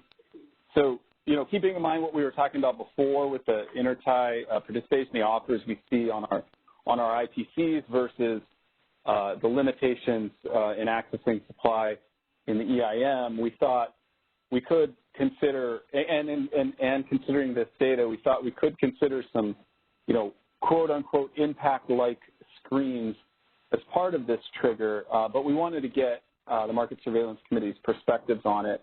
So we could consider using a minimum price threshold to better target these high impact intervals. We could consider using a minimum price difference threshold between Tier 1 and Tier 2 to avoid mitigation process for low dollar. Differences, we could also consider if it makes sense to trigger the pivotal supplier test when only one balancing area is constrained down. I think as you guys were talking before that it might not make sense to be triggering when only a single balancing area is constrained down. But we thought we'd like to hear your perspectives on these considerations. Perry, thanks for these suggestions. I like them. I don't know if the right number is $100, but certainly the last two are extremely sensible. Jim or Scott? Well, I think having some kind of test is good, so we're not mitigating when it's 20. The conclusion I draw is this trigger doesn't make much sense by itself, and none of this seems related to the conditions we were talking about in terms of the exercise of system market power. Yeah. all the cases you looked at in your appendix in our opinion, right? So. Right, and that the hours that DMM was talking about and the hours that load-serving entities were talking about with prices above $500 and so forth, it seems like we're not really catching that. And, you know, yeah, having well, we could, we're preparing. This would be good. Maybe having minimum, you know, some threshold of how much of the EIM, how many megawatts of EIM supply are in Tier 2. You know, if 85% of the EIM is in Tier 1 and we got two balancing areas or small balancing areas that are constrained down, as we get more and more small balancing areas joining us, you know, we have to, I think, draw some lines. You know, you could say, okay, well, we'll count on the pivotal supplier test, not counting it in those situations, and why do we even bother with this? And then we get into our discussion of, then we better do the pivotal supplier test right. Yeah, I'm thinking through. Sorry, go ahead. I don't want to cut you off. I'm here to hear your perspective, not to hear myself talk. So go ahead. Oh, I mean, just thinking through the LMPM analogy, if we did have a gen pocket that was triggering congestion, then the LMPM would actually test everybody who's capable of providing counterflow to that gen pocket, right? And if by some weird circumstance that the folks who could provide counterflow to the gen pocket were concentrated enough, basically it's kind of saying that it's the area outside the gen pocket that had the market power, not the gen pocket itself. And so I guess just excluding the gen pockets is not really consistent. But the goal of having like the $100 threshold, I thought initially was to try to deal with those sort of constrained out circumstances. But I think it's more general than that. It's kind of trying to deal. It's a very blunt level, but it might be a practical one for trying to just deal with the fact there are a lot of circumstances where this could.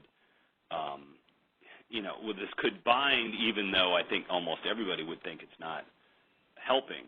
But, yeah, I think we actually need to know. This is just the congestion trigger, right? So we kind of need to know how that interacts with the pivotal supplier test to really know how many of these kind of below $80, $100 hours would be triggering mitigation. Jim, one thing, a factual thing on the LMPM, it actually doesn't trigger for generation packets. When we were going through the data back in the summer that Guillermo gave me, you could see lots of gen pockets, but there was no load, so it didn't trigger the pivotal supplier test. So when you just got a pure gen pocket, it doesn't trigger LMPM. Okay, so there's something about there needs to be a demand for counterflow or something that would even institute. So you're saying it's not even doing a pivotal supplier test. Right. There's a flag that shows that no pivotal supplier test was even carried out. Okay, well then that's consistent. I mean, it seems like there should be a way to identify the gen pocket circumstance in EIM context. Yeah, the thing is, here on the EIM, we've always got some load in the balancing area, so it's a little bit different. But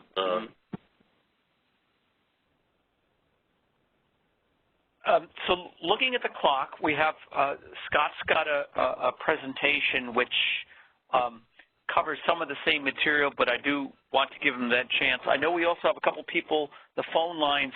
If I could ask that the folks who have questions in the phone line keep it very brief so that we can give Scott 10 minutes. Candace, is there anybody on the phone still? Yes. Please go ahead. Okay. Hi, this is Adam Swadley from the... Go ahead. We hear you, Adam. Go ahead. Oh, okay. This is Adam Swadley from the Department of Market Monitoring. I had, I guess, a comment and a question, and it's related to how EIM participating resources are treated under the ISO's proposal.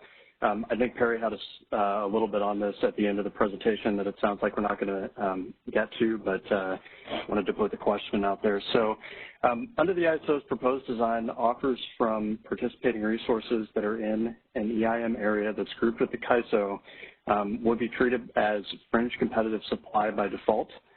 The proposal sort of spells out the justification for this being that EIM suppliers that control large amounts of generation outside of the ISO often have large load serving obligations and so have sort of limited incentive to exercise market power.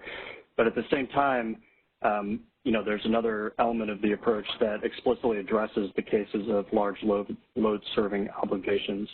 So I guess the question here is that in the context of a real-time market, EIM participating resources seem pretty similarly situated to ISO generators, and be interested in hearing the MSC's thoughts on this proposal to treat EIM generators, EIM participating resources differently from the perspective of mitigation when there's already a separate mechanism to consider load serving obligation.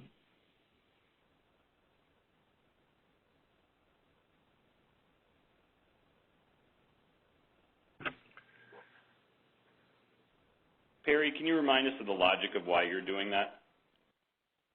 Yeah, no, so that's actually a topic we were trying to tee up later. We had in the revised draft proposal, we said, okay, it's fringe supply, it's in the IM because we can move those resource-specific resources around within their resource-specific offers to the extent that ETSRs don't limit us from doing that. But I think stakeholders raised a good point about, well, the ownership of individual generators in that area could be the same, or could be an affiliate of an internal generator in the CAISO, and especially if the area is grouped with the CAISO, I think it's valid to ask if that should also be considered part of the pivotal supply, if that supplier is pivotal. And so I was teeing that up really for your perspective on that. And yeah, so I mean, I could see one argument being that it's just there's no practical way of dealing with the load, but if you feel like there is, then it seems like a more nuanced, continuous measure of net supply would be appropriate, because these are guys inside the pocket, in a sense, if we're doing the congestion test correctly.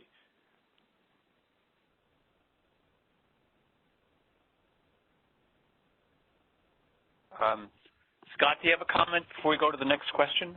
I guess there are two situations. I'm not totally clear which you're talking about. And one is that we've got a load-serving entity that's in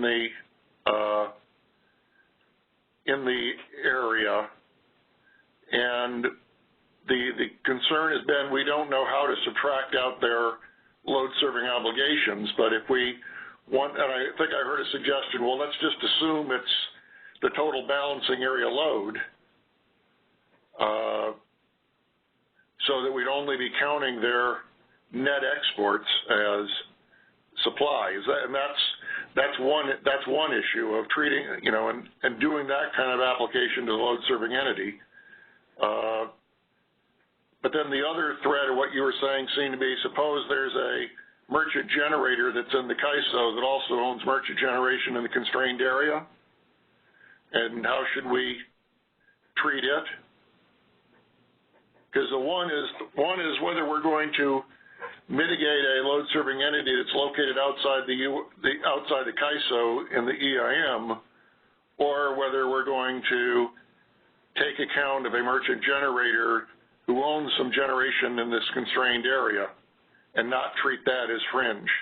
And I'm not quite clear which you're talking about, or both, or.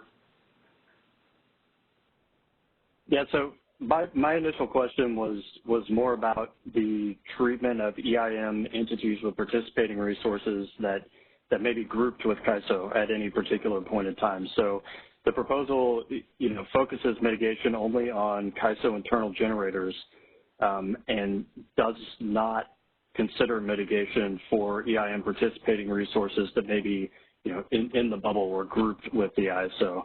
And the explanation, in the proposal for doing that is that they have large load serving obligations, and so they don't have much incentive to exercise market power. But I guess my question is, what's the take on that approach, given that, another element of the proposal explicitly addresses this issue of large load serving obligations. So, if the entities actually have large load serving obligations. CAISO's pointed out that the data they use for the California LSEs, they don't have for the EIM LSEs. So it isn't like we have a methodology for the EIM LSEs. So we'd have to come up with something else, like what I suggested, is just assume all the load in the balancing area is theirs. But because we have that information about the load serving obligations of the California LSEs. And, and it's imperfect, but the CAISO is going to do some calculations. But the CAISO's pointed out they don't have that data for the other balancing areas.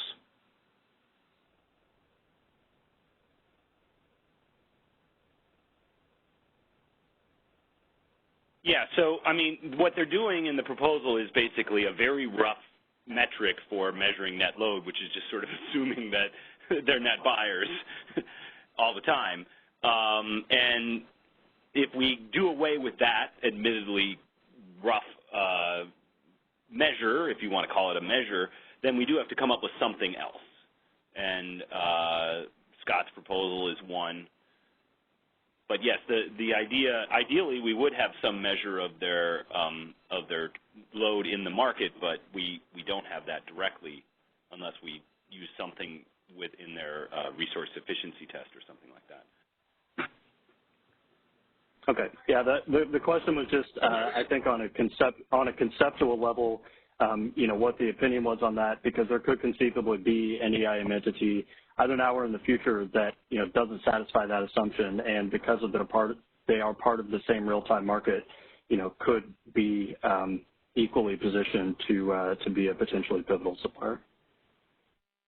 This seems like a huge shift from what we started talking about, which was market power of people inside the CAISO in the day-ahead market, and now we're talking about applying mitigation to load-serving entities in the EIM when they don't have market power in their own area, but we're going to mitigate them down to DEBs that they don't necessarily control to supply the CAISO. It seems like an invitation for people to not make resources available.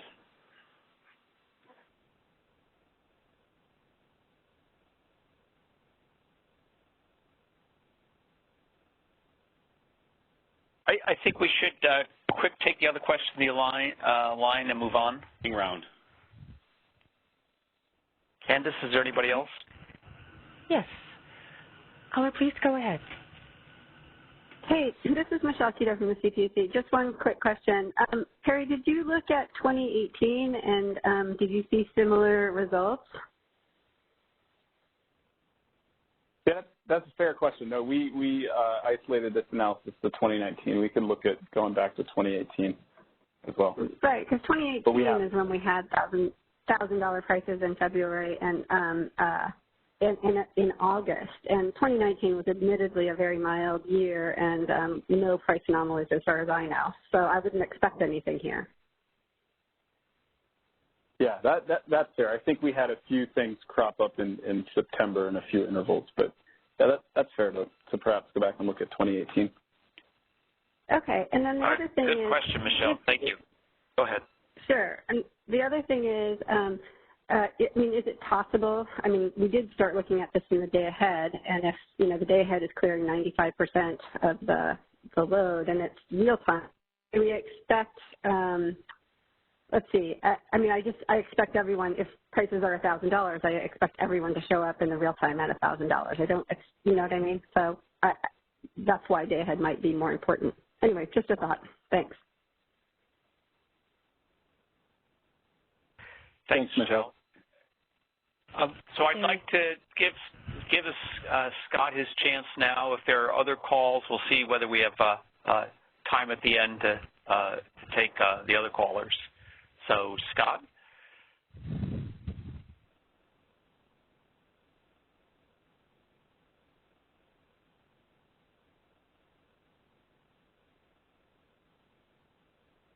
And thank you, Candace, for finding this. I know we've had to have you move back and forth. No problem. Scott, your line might be muted. You could advance it a couple slides, please. Another slide, okay.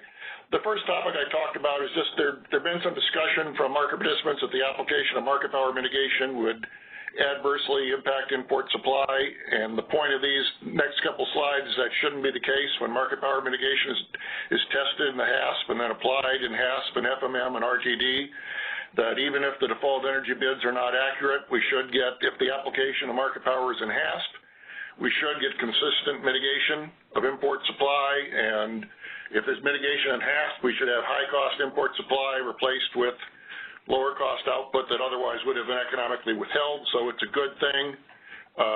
Going over to slide 4, and you can read over this, but again, it seems to me that there isn't going to be a problem with inconsistency between HASP and FMM that would deter imports, because if the market power mitigation is triggered in HASP and then applied in FMM and RTD, we shouldn't create an additional source of price inconsistency. And we still have the things that are going on with the operators taking actions that lead to changes in prices, but the market power mitigation itself shouldn't create any additional issues. Let's go to slide 6. So skip one here. There is an issue here that we need to think about, that if we started triggering market power mitigation in FMM when market power mitigation had not been triggered in HASP because there was plenty of competition, and then FMM prices are determined using understated default energy bids, then we can end up with a price inconsistency where there's no market power in HASP, and then we trigger it in FMM because the FMM test is more restrictive, and then we get mitigation that causes FMM prices to be artificially low whenever the DEBs are off. And if we get that kind of situation, it will affect behavior. Why don't you go to slide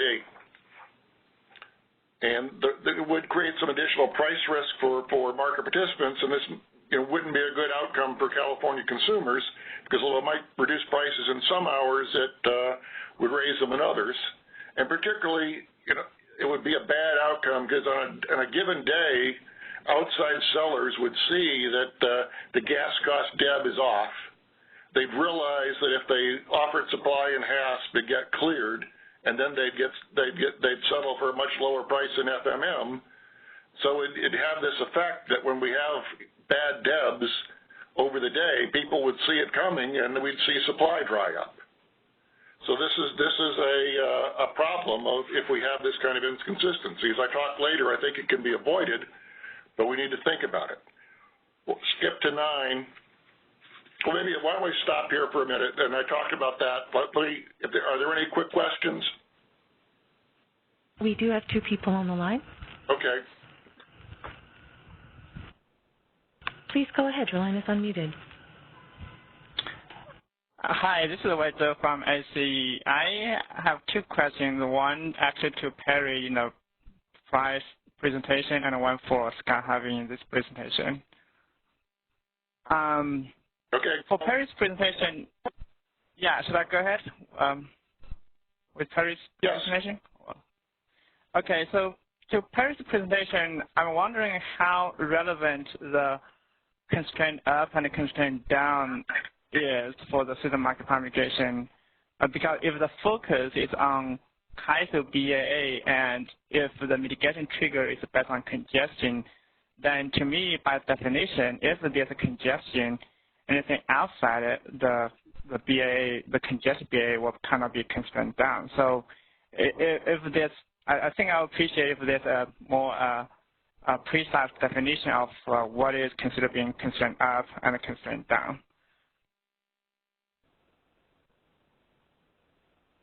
Question for, sorry, go ahead. Yeah, no, go ahead. We should probably focus on your question for Scott at this point, but we could follow up later on that. Okay. So on Scott's presentation, my question is, I understand the issue about the imports being cleared in HASP but settle in the FM. I think that's the issue I understand.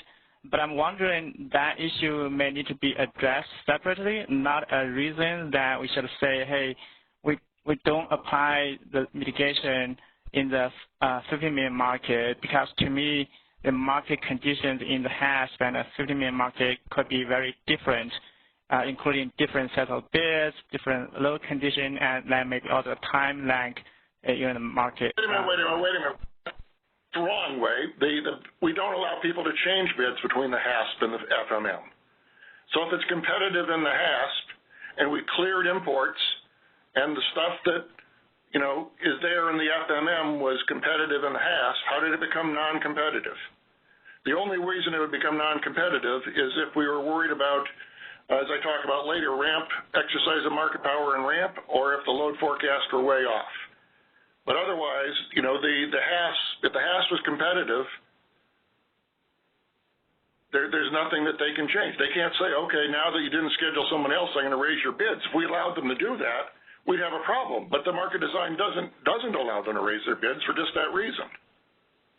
But I will talk about the market power and ramp. So let me. I think I can address your question by going ahead into the next topic, and then we can follow up at the end if you're not satisfied. It became, in reading some of the market participant comments, it was clear that there's some concern with market power and ramp, which, as I've indicated in some of my other comments today, it seems like we're getting an increasing disconnect between what motivated this inquiry back in the summer of 2019 and what we're talking about now, because I don't recall any concerns with market power and the supply of ramp capability. Go on to the next slide.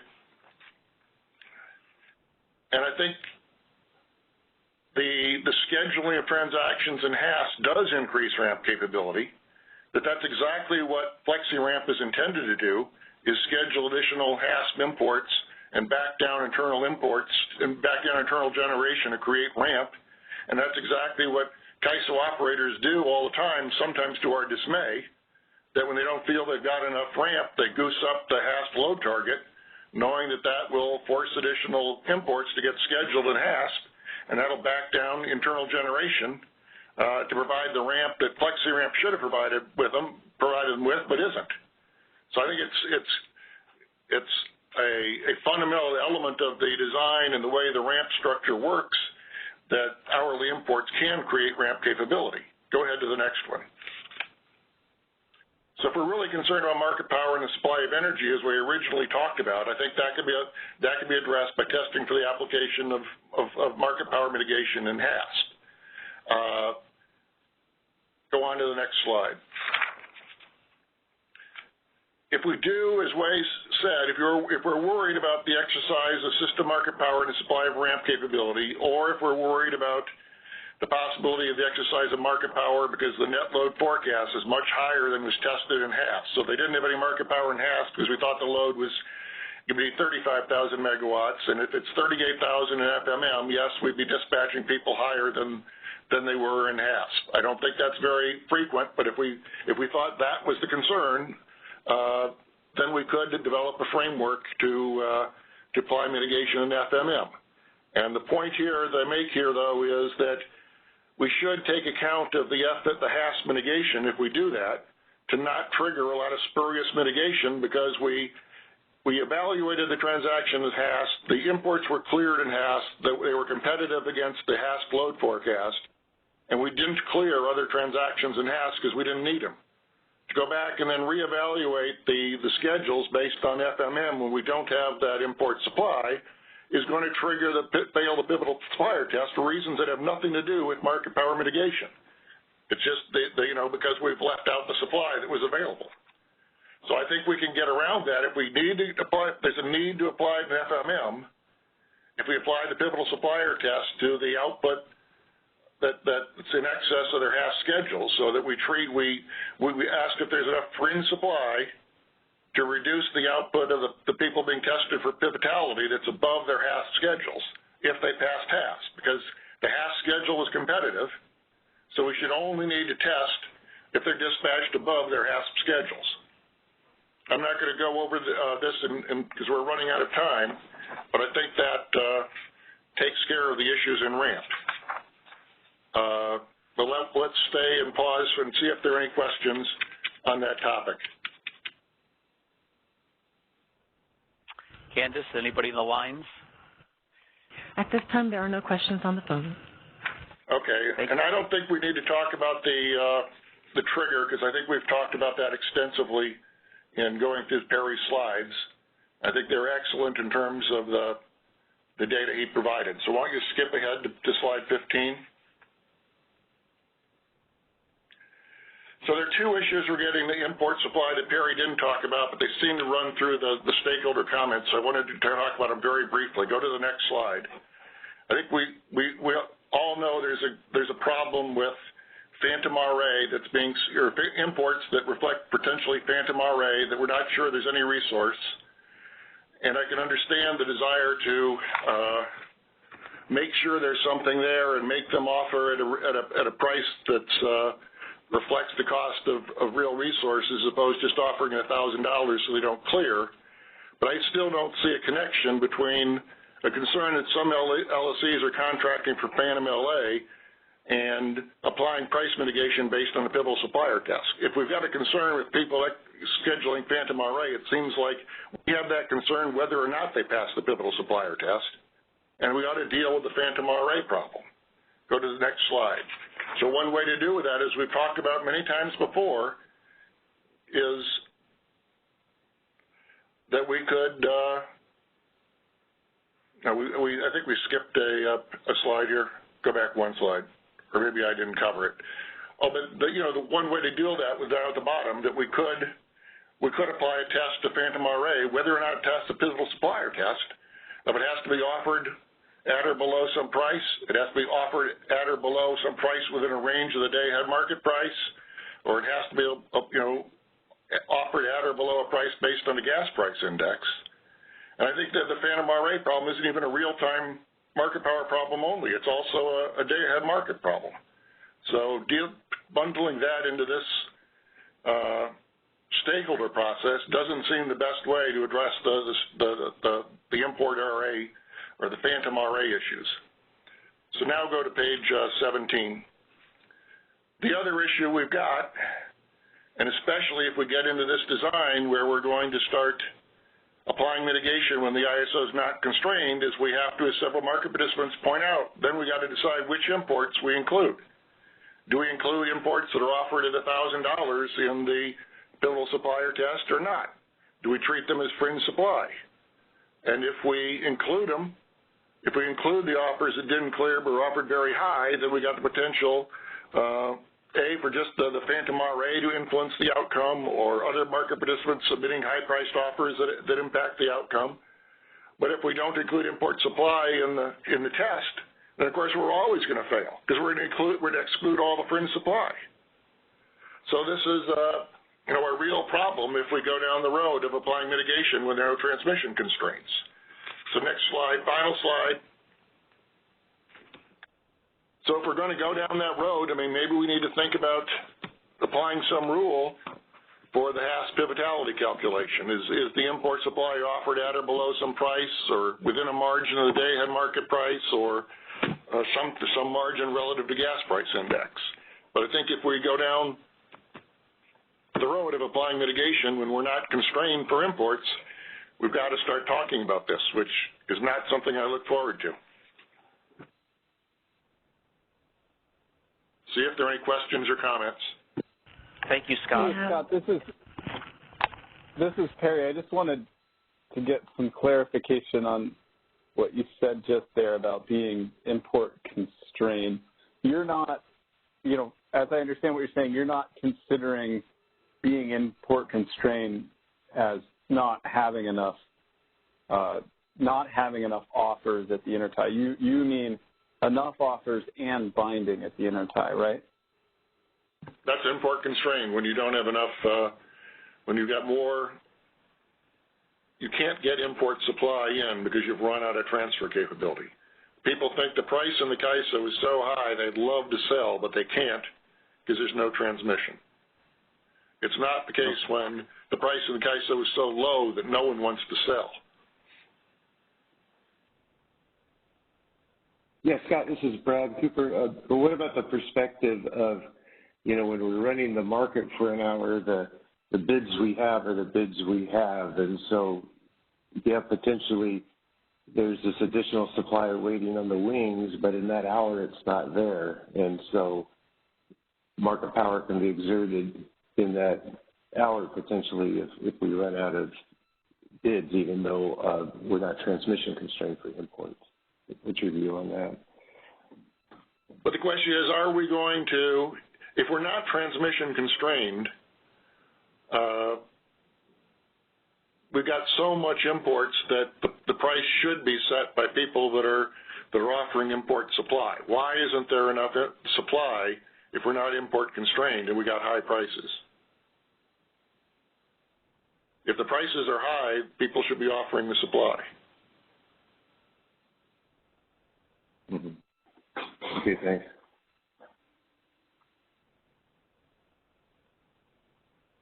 We can check for questions. Yes, we have 2 on the line. Please go ahead.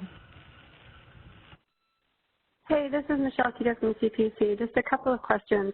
I guess the issue of the $1,000 bids was a day-ahead market issue, and if you have a bunch of importers, I thought that's where this started. In 2017, DMN looked at the day-ahead supply curve, and it was a hockey stick-like pattern, and on the hockey stick, or the stick-like portion, it was all imports and virtuals. So doesn't it affect the supply curve, and that's why we care about these $1,000 bids?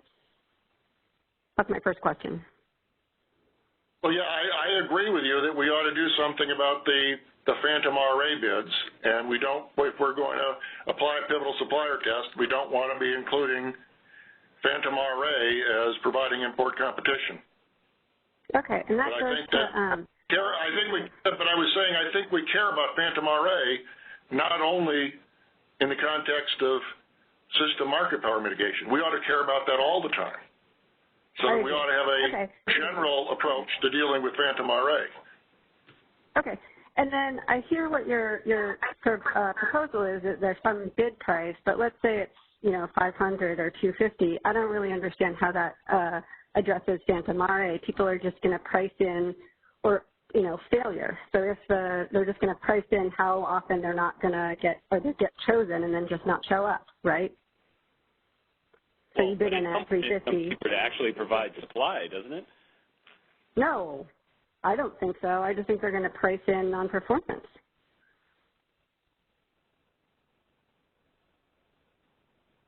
Why would somebody not just price in non-performance? If the chance that you're going to get selected only in the day ahead, because you don't get pulled into the real time, the day ahead clears at $350. Count on your fingers the number of hours.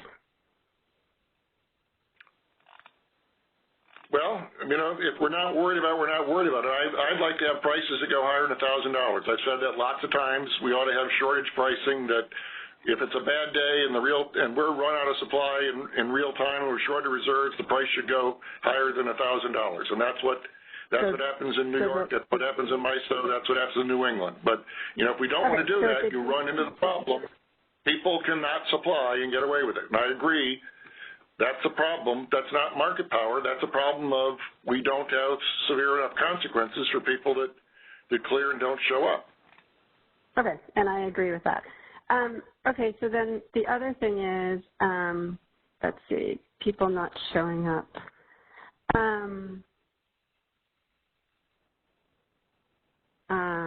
Yeah, sorry, I lost my train of thought. I think that's it. So I guess I'm hearing your recommendation is deal with the phantom RA problem, and then I would just note that in terms of those bid insertions, in our proceeding, a number of people did propose it, and CAISO said they had no interest in doing that. And just for the record, the PUC cannot, police the bid. So for this bid insertion, like at $350 or $250 or whatever you're proposing, it would require CAISO to be on board with it, which they have, as of yet, not been on board.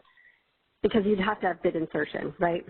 You couldn't just go back and say you didn't bid 1 hour, and so now you don't count as RA, and now I'm going to penalize you. That's just, I'm really burdensome. So I guess are you recommending that CAISO adopt something like this to deal with phantom RA? If that's what CAISO has to do, I don't see the problem of if they have a must-offer obligation and they don't offer. I mean, I think you should penalize. I don't understand why you can't penalize them. Otherwise, they just don't offer. Yeah, but I mean, what's the point of inserting an offer then they don't perform? Yeah, the RA requirement, which would be designed originally at a proceeding through the PUC, I would imagine, would shape what import RA would look like, and that would include some kind of must-offer requirement at a specific price below it. Right. So we could say your contract provision you have to bid at $350 or $250. We could say that, but absent a bid insertion, all we do is look at the settlement data 3 months later and see that they didn't insert the bids for 5 hours of the year. And then what are we going to do? Go back and penalize them for not bringing their RA to the table? You need bid insertion to enforce this. Good. Right? I mean, everything ultimately depends upon going back and penalizing people. Right, but an easier way to do it is to insert the bids for them. If you're RA and you're import, we're going to insert your bids for you if you don't bid, right? Right. Then what if they don't, I mean, again, if they don't have any resources, then you inserted their bid, they don't do anything, so then we're... Well, that's to Scott's point, you need penalties, right? So it's like a multi-layered thing. Okay, I don't disagree. Okay, thanks a lot. Appreciate it. Thank you, Michelle. Yeah, LSEs could also have contracts for differences at the ties, and it would self-penalize itself. Thanks, Barry. Candace, was there another call?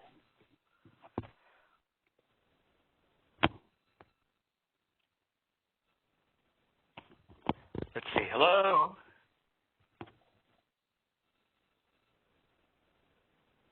Maybe we ran too late. There we go. Hi, it's Mark Holman at PowerX. A couple comments. Dr. Harvey, I agree with your comment on penalties for non-performance on RA. I do think that we have to think about if the RA issue is not appropriately addressed, how do you handle that in the context of system market power? But I also do agree with, I think, the comment Michelle made, that even if you do put a penalty in, or even if if entities only get dispatched 5 hours a year, and even if they pay $2,000, I think the RAs is a different issue. The penalty would help, but having RA that is sold where someone doesn't have anything in the first place, I think, is a broader problem. But I wanted to comment on a couple of things. One was, Brad's question. I think that's an important question and an important conceptual question, which is if you have a competitive market where the CAISO's expected price is $200, there's plenty of import transmission space, there's plenty of supply out there at $300 because gas prices outside are high like we saw in the winter a couple of years ago, and you have competitive conditions and the ability, if your price signals were strong, to encourage those bids to be submitted because people expected the price to be $500 in California, then you would get a competitive, efficient dispatch. I don't think the right response under those conditions where the offer prices are not showing up because they expect the California price to be lower is to take any kind of market intervention and lower the prices further. I don't think that it creates an efficient market. I don't think it's appropriate to say, well, those bids never showed up, so I'm going to exclude them. I'm going to do a test and assume now that it's not competitive and mitigate the price even lower than $200 when you actually had fundamentally competitive conditions, enough supply to serve load, no system market power ability to be exercised, but the price outside was just higher. One kind of closing comment I would make is that I know there's two different frameworks out there, of course. One is the approach applied in the CAISO, and I think somewhat similar in PJM, where we're testing for import constraints, and then if you're import constrained, we're doing a 3 pivotal supplier test, and then if we fail the 3 pivotal supplier test, there's mitigation potentially down to the higher of a default energy bid or a competitive proxy price. And I think the other framework, of course, is conduct and impact. And rather than debating the benefits or merits of each approach from a theoretical perspective, I just think when we're talking about a potential expansion west-wide, and we should be taking a step back and looking at those two approaches in the context of Western markets. And in particular, neither one's going to be perfectly accurate. but the approach that the CAISO is currently applying requires that you get the DEB right, it requires that you get the import test right, it requires that you identify the pivotal suppliers, and then you get a competitive proxy price right. There's a lot of things that you need to get right, or you're going to over-mitigate or under-mitigate and be intervening in the market incorrectly. I think with the conduct and impact test, and as you correctly pointed out, Dr. Harvey, you can have tighter thresholds as you get into more frequently constrained areas, but it's really saying, okay, we've got the DEB, got the same challenge of getting the DEB accurate, but now let's give a buffer above that, and if you're not more than that buffer above that DEB, we're not going to do anything. And if you're more than that buffer above the DEB, let's see how much you're impacting the price, and if you're not having a material impact to the price, we're not going to do anything. And so it's just relying on less things that we can get wrong, and our concern here is that in the West, when we don't have a West-wide RTO, we have an EIM, we have a day-ahead market, we have bilateral markets, we have different transmission frameworks. There's a lot that can go wrong in the West on each of those components, as we can see today, that I'm afraid is going to intervene in the market, mitigate when we shouldn't be mitigating, and cause even more, cause inefficient outcomes that not only affect that interval, but affect behavior in future intervals. Thanks.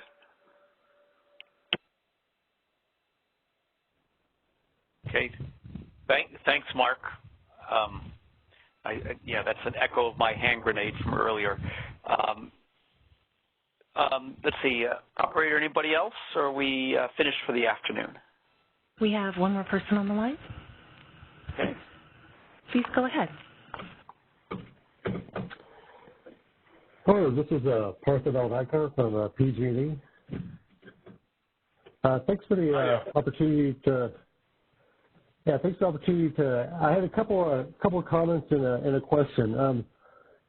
Particularly on the import RA, I'd be interested in understanding some of your thoughts on whether or not to mitigate. I guess one comment is, while I think we would agree with you that enhancements need to be made to the RA program, we kind of view that as a separate issue. To sort of some degree, if the mitigation needs to be applied here for import RA and could help fix the situation, we would think that would be a positive step. But that comment aside, part of the issue, at least with respect to the import supply and whether or not to mitigate it, was really a matter of the CAISO imposing rules to say, if we run a test of the competitive areas, and then you're applying mitigation, and so you identify, here's the constrained area, and here are the suppliers that might have market power. Part of the proposal is saying, well, even if you're in this constrained area, if you're in an import, you will not be subject to mitigation. And so particularly for an RA resource, if this is an area where you run it, you said you're a import RA resource, you're in the constrained area, and you're identified as having market power based on the pivotal supplier test, to me it just makes sense at that point in time to apply a comparable mitigation to that resource. So I'd be interested if you agree with that or not.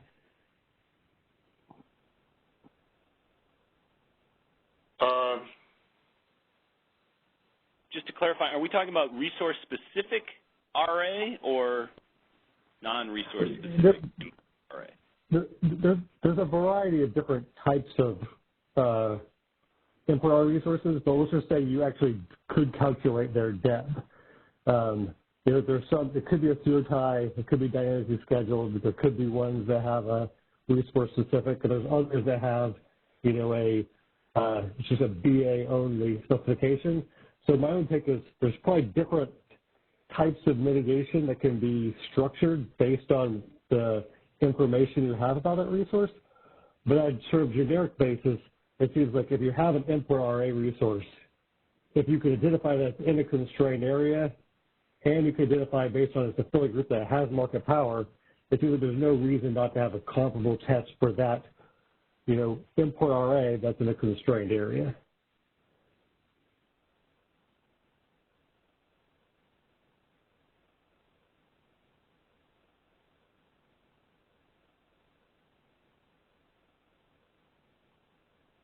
So you're concerned about resource-specific import RA that exercises market power, that they're commonly owned with a generator inside California? It could be commonly owned. It could be where there's a bubble, you know, California and one other EIM entity or something like that, and we know the resources, Debs. But this is it would be fail the pivotal supplier test because it's affiliated with a generator inside California that fails the pivotal supplier test? It could be because it fails, or it could fail it on its own. So sort of under either scenario, it just doesn't seem like there's any reason not to have a comparable rule to apply mitigation as if it were an internal resource.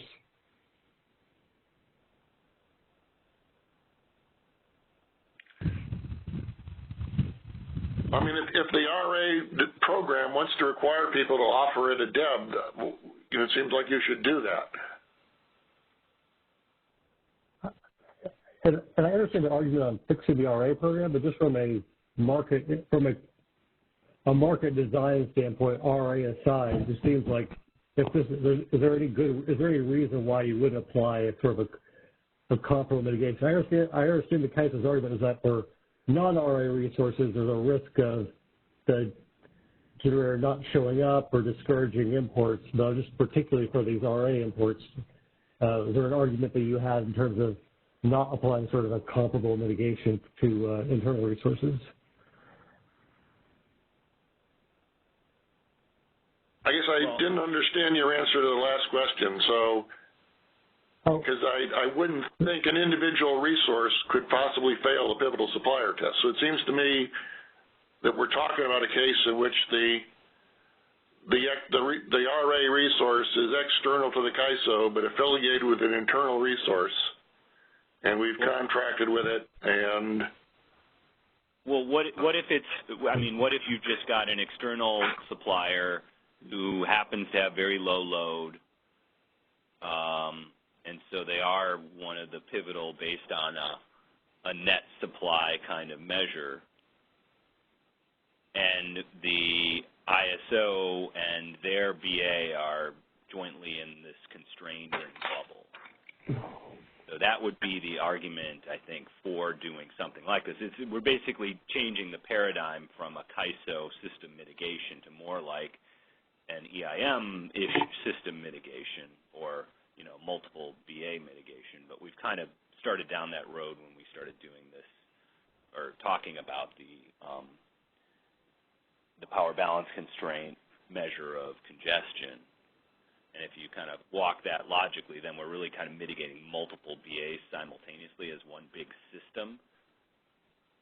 And then the issue becomes, okay, if there is a large net seller in one of the other areas affiliated with CAISO entities or not, should they be mitigated as well? And I mean, it seems like if we're talking about this as kind of like a system mitigation at a multi BA level, then there is an argument to do that.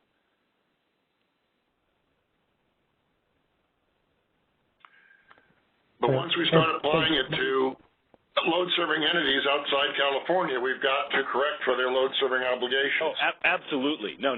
Yeah, that was a precondition. Again, sort of going back to the earlier logic, and maybe this is an answer to your question, that the reason why we wouldn't mitigate is that to a first order has been this assumption that these guys are all net buyers, or that they're net, basically that we haven't had another way of doing a net buyer, net seller test, and so we're basically operating under the assumption that they're net buyers, in which case they would never be pivotal.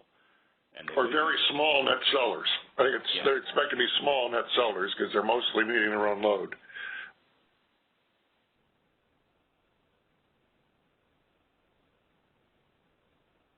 So that's helpful. Like data information on that to clarify would be helpful too. My second thing, and this is maybe for Scott, just a follow-up, and maybe you could sort of opine on this, is almost always sort of the trade-off of applying too much mitigation kind of goes back to incorrectly calculated DEBs. And so at least my own take is sort of another avenue to do to, instead of, in effect, not mitigating so much or being worried about applying mitigation, is let's sort of look at the gaps in calculating DEBs, and is there a way to improve this such that we could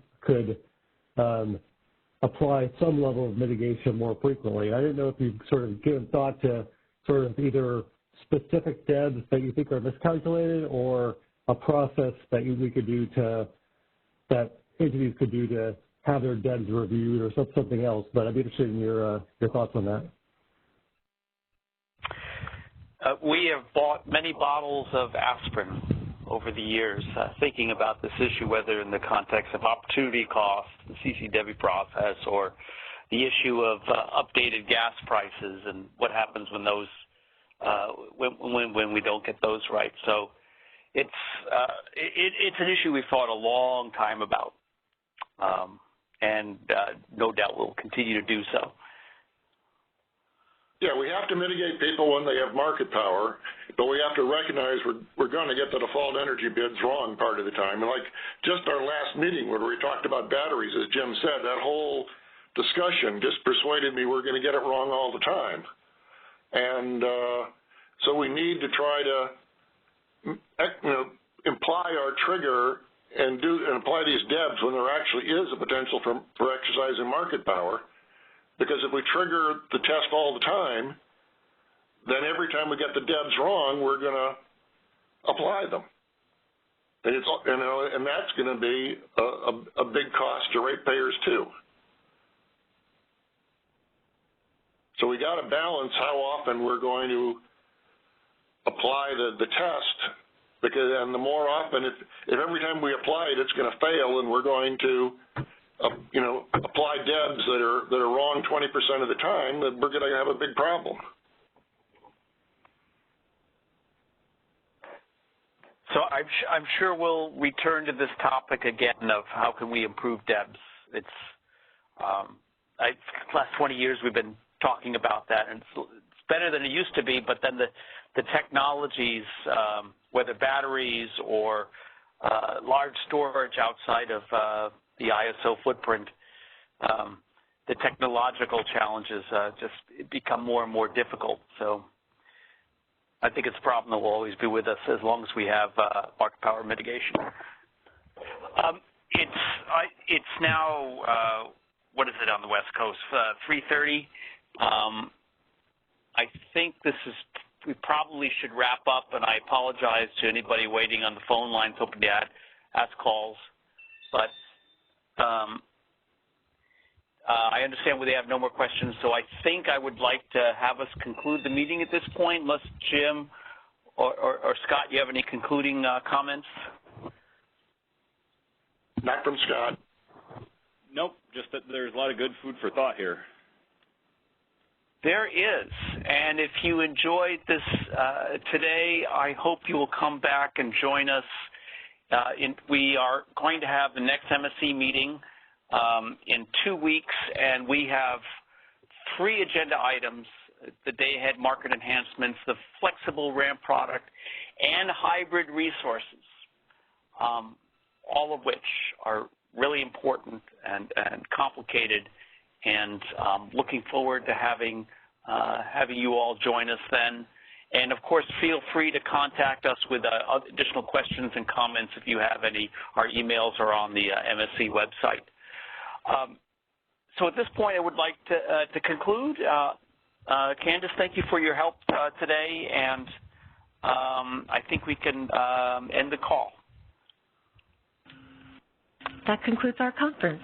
Thank you for using AT&T Event Services Enhanced. You may now disconnect.